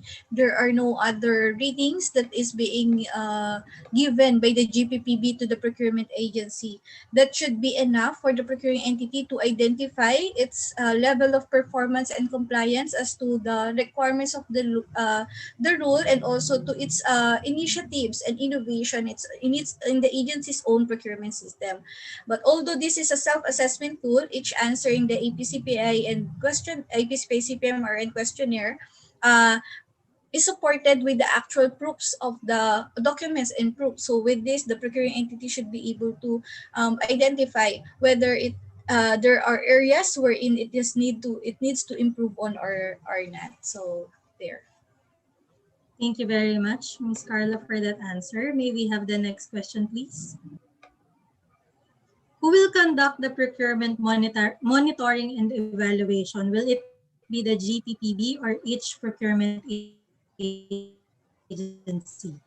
Okay, since the APCPI, as I have mentioned earlier, is a self-assessment tool, it is the procurement agency or the procuring entity who conducts its own monitoring and evaluation. Aside from that, the procuring entity also prepares its own procurement monitoring report. The GPPB only gathers all these results so that it will be able to use and review the information provided by the procuring entity for policy making, and also to help the procuring entities in its procurement should the procuring entity needs assistance. But definitely for some certain points or source only. The GPPB TSO is currently having the interim review of procurement performance, wherein it provides some information, or it provides analysis and insights on the procurement monitoring report submitted by the agency. So with that, the GPPB TSO was able to assist the procuring entities for such. While the EPCPI is a self-assessment tool, it is the GPPB TSO who conducts the validation or confirmation of its assessment. As I have mentioned earlier, the validation is a third party, which is us, the GPPB TSO, who comes into the procuring entity to review its assessment to ensure that they were able to correctly and completely, accurately conducted their assessment. But basically, it is the procuring entity who conducts the procurement monitoring and evaluation. Yes, thank you very much, Ms. Carla. So basically, what the GPPB do with the reports that are submitted to us is this would be a basis for us. It would be a basis for us in coming up with policy recommendations to the board. Say, for example, a lot of procuring entities have a problem on this specific indicator or sub-indicator. We can probably make a study on that specific sub-indicator where a lot of agencies are having problem, and then we can come up with a better solution or recommendation to the GPPB for a better policy that pertains to the specific indicator or sub-indicator. Yes. Next question, please. Next question, please, Ms. Pre. I think we have a clarification on this question, so let's just skip for this one for now. So for the next question, does the GPPB periodically announce the results of assessment? Could you please share the experience with us regarding the analysis of results and confirmation of results? Okay, so for the first question, does the GPPB periodically announce the result of assessment?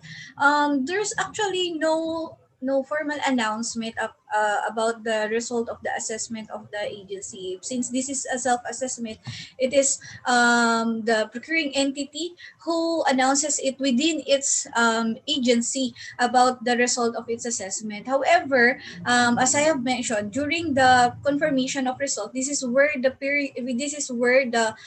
stage wherein the scores and rating of the procuring entity is being finalized, or finalized in such a way to validated. So with that, upon the conduct of confirmation, that is where the procuring entity can actually announce its result for assessments within its within its agency.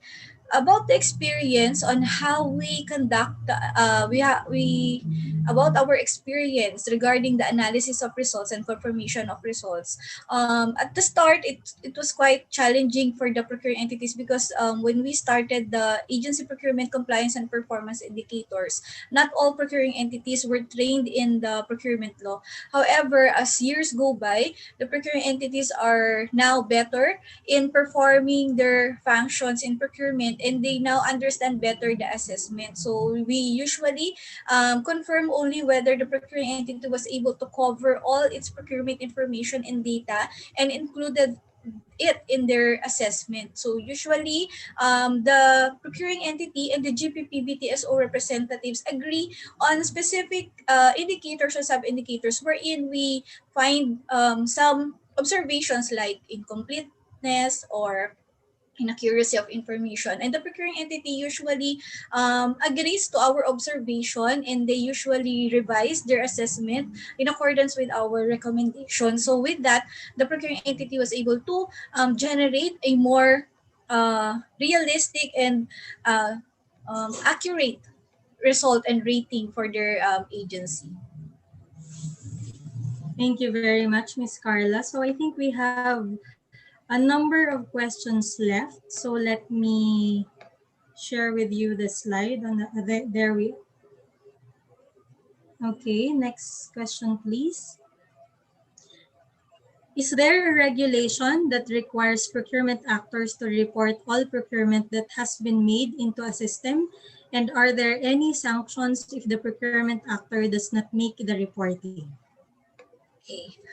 For the first question, as to the regulation requiring the procurement actors to report all the procurement and that it has made into its system, in its procurement system, specific provisions in our procurement rules are provided wherein the procuring entities indicates or specifically who among the procurement actors should be able to provide such report. Okay, and generates such reports. So that is included already in our rules. In case that rule is not included, like the Ppsc, there is an issuance from the Gppb to ensure that the procuring entities will be able to comply with that requirement. As to sanctions, the rules does not provide specific sanctions to actors who does not make reporting. However, we have the Office of the Ombudsman or the Commission on Audit who does the investigation to these actors or to the procuring entities who does not comply with the rules, including the procurement rules. Thank you very much, Ms. Carla. So on to the next question. I already mentioned this a while ago that we will have a question. We will have a discussion on PPP tomorrow. So we will have a session and we will relay this question with the PPP Center. So as for the government, the GPP BTSO regarding monitoring of PPP projects, we do not have a tool or a monitoring tool on that, but perhaps we can ask the research speaker from the Public-Private Partnership Center of the Philippines to discuss the same if there is one to you tomorrow. So the next question, please. This one has to be for the first topic. Oh, all right. I think that would be the question. Allow me to also read this one, Ma'am Carla. This is, Sure. I think, a question on monitoring as well. So the question is the data collecting and questionnaire filing process carried out manually or through a system? How do you validate the data in the questionnaire if it is filled out correctly? And are there indicators to assess SME participation and use of domestic products? I think this is for the EPCPI, Ma'am Carla.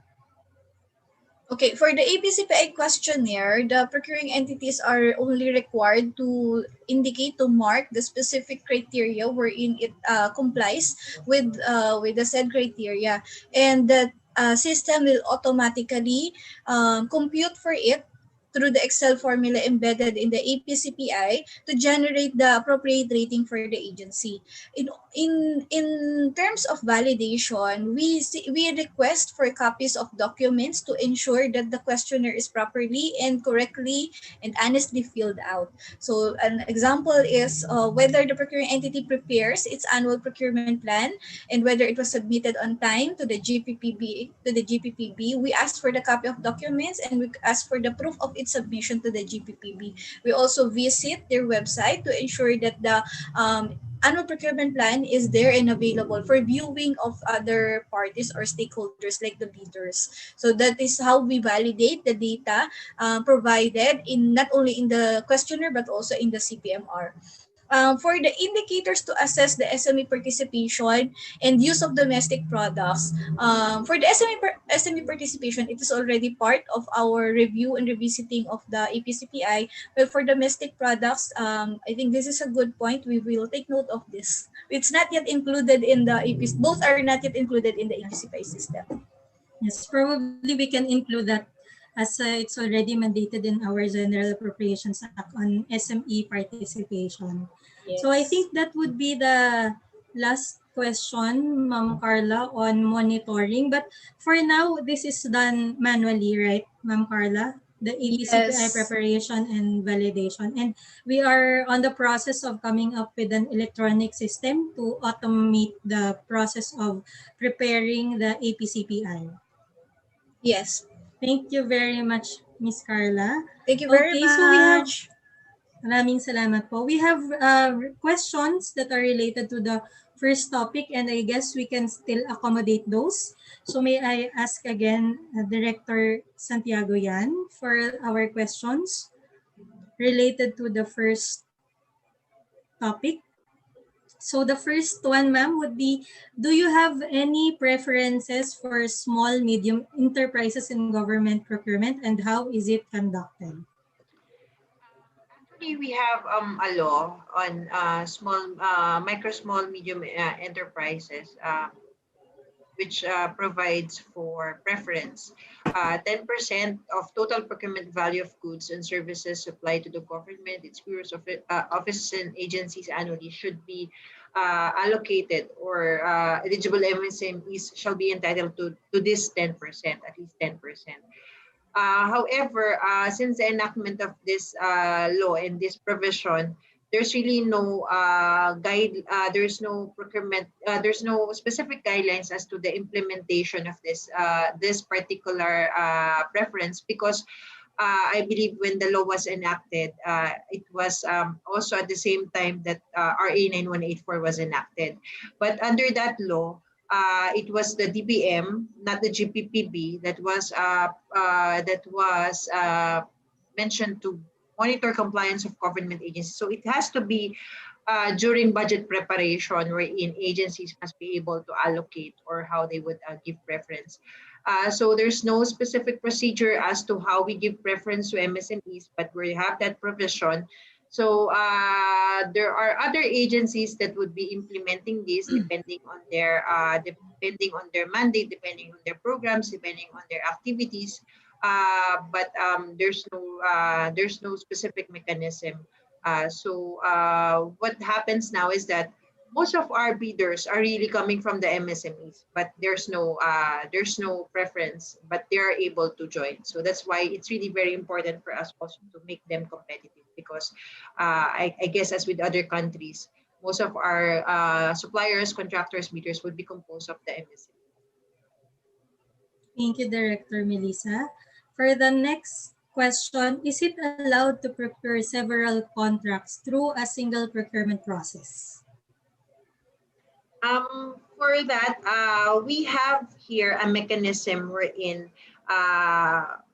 in our bidding documents, we are able to provide per lot, so that there may be instances wherein if the procuring entity, based on its market study, would package the contract or the bidding documents per lot, so a provision there would be indicated wherein different lots may be awarded to different bidders. So there would only be one bidding process for a procurement project, which is divided into lots.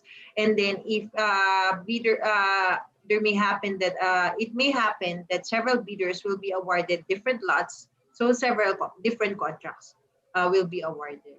Yes. So that may So, happen. yes. So it is just that it is a requirement for us to clarify in the bidding documents if they can participate in either lots or they should participate in all lots. So for the next Yes. question, please tell us about the strategies for reducing corruption in the organization of public procurement. I think the strategies for the reduction of corruption would really depend also. I think largely whatever initiative that the government would want to undertake or would undertake would also depend on the program of the administration. So it would also depend on, like for us at the national government level, we have a change in administration every 6 years. So largely whatever strategies that we would employ in the reduction of corruption would depend on the program that is being initiated by the current administration. So like in this administration, a commission was established for the investigation of corruption complaints or allegations for executive officials. And then just this year also, our Department of Justice was also mandated by no less than the president to investigate anomalies involving procurement projects or related to procurement projects. So it would also depend on that. But on the Gppb side, I think embedded in the law really are the different anti-corruption measures. As I have mentioned, in our law, procurement law, we already have the penal provisions. So that would be one way wherein we would want to curb corruption. So the different criminal acts that are defined in the procurement law, if you would look at it, it would really zero in on practices as regards corruption, like using of aliases, using the name of another, borrowing licenses for infrastructure projects, because those were the acts that were already identified, or those were the practices that were already identified prior to the enactment of the law, which we would want to curtail. So I think the challenge being the only remaining challenge is for those investigating complaints or investigating cases to really beef up or to really make sure that complaints will be properly investigated, because under the law, the Gppb do not have that function. So as I mentioned, we just have the three main functions, but as to investigative powers, we do not have that. More on monitoring compliance. So it's really more on the policy, capacity development, and monitoring only.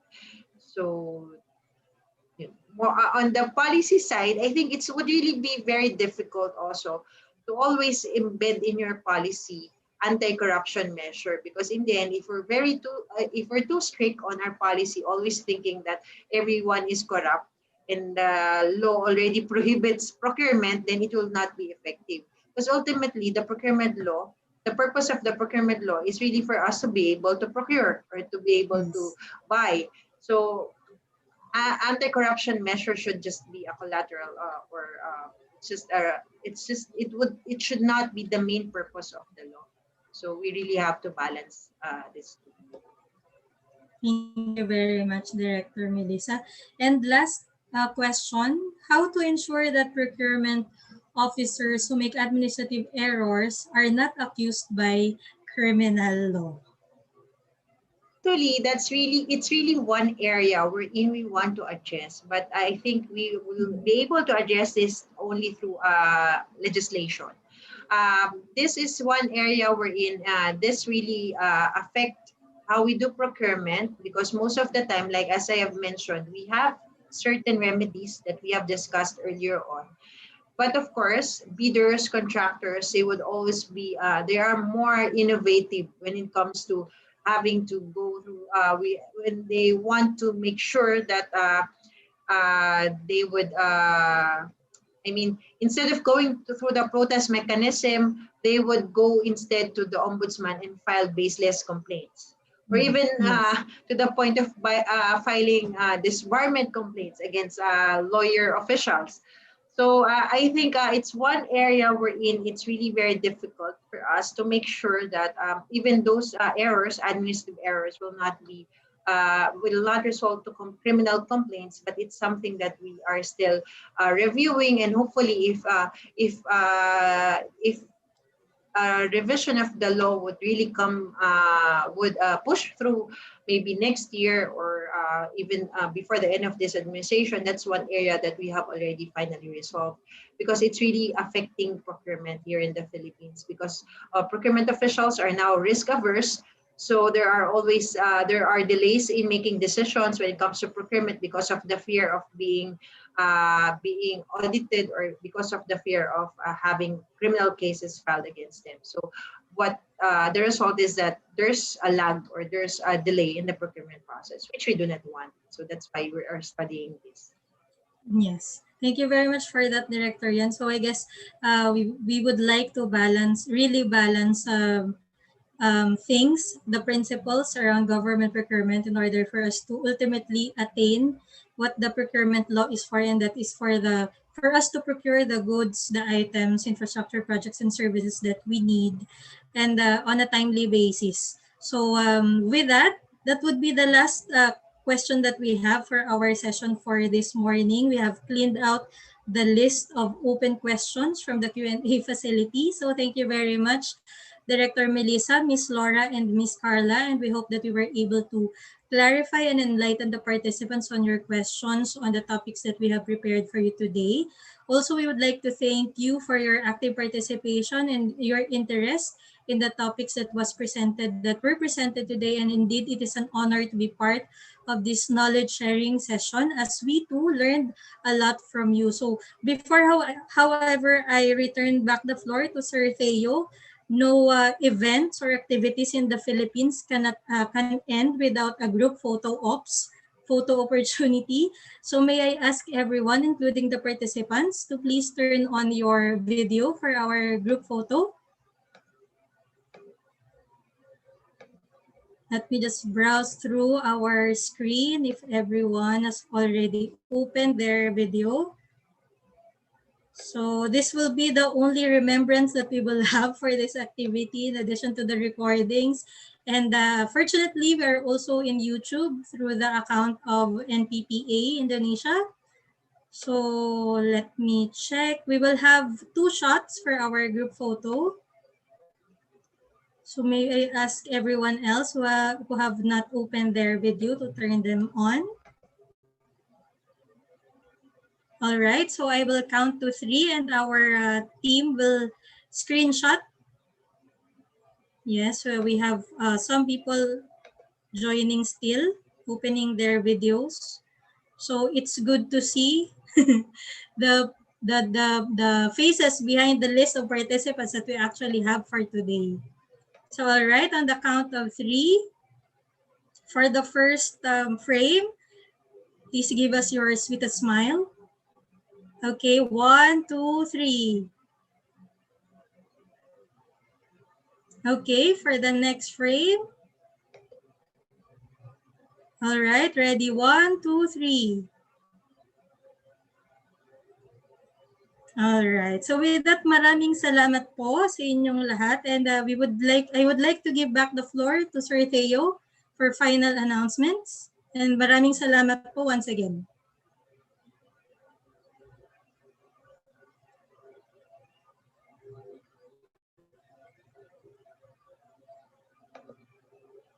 Sir Theo, do you have any announcements for the participants?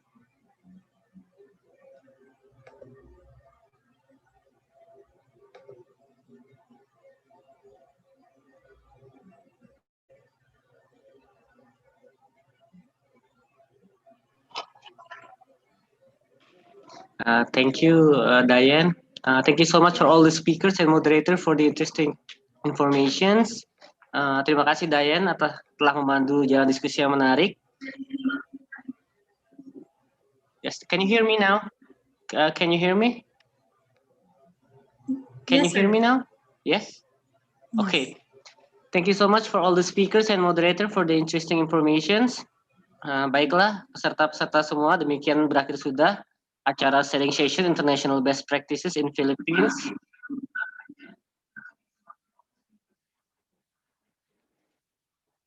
Oke,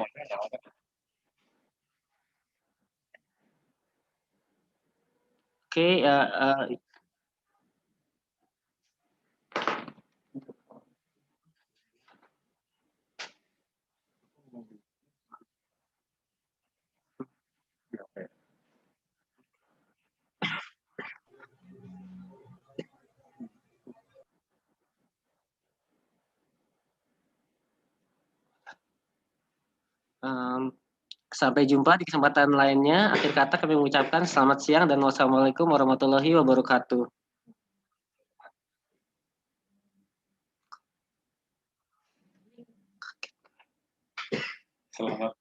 Selamat po. Maraming salamat po. Salamat Have a po. good day.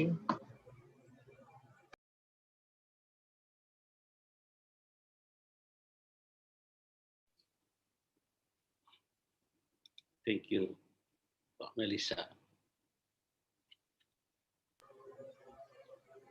Thank you, sir. Bye-bye. Goodbye, Pak.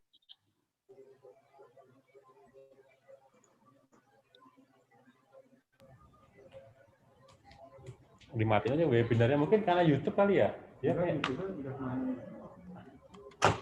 Miss Dian, udah dimatiin belum? Webinarnya matiin. Udah. Miss Dian, Yes, sir. so wait. Jadi yang di atas musik bawah semua nih.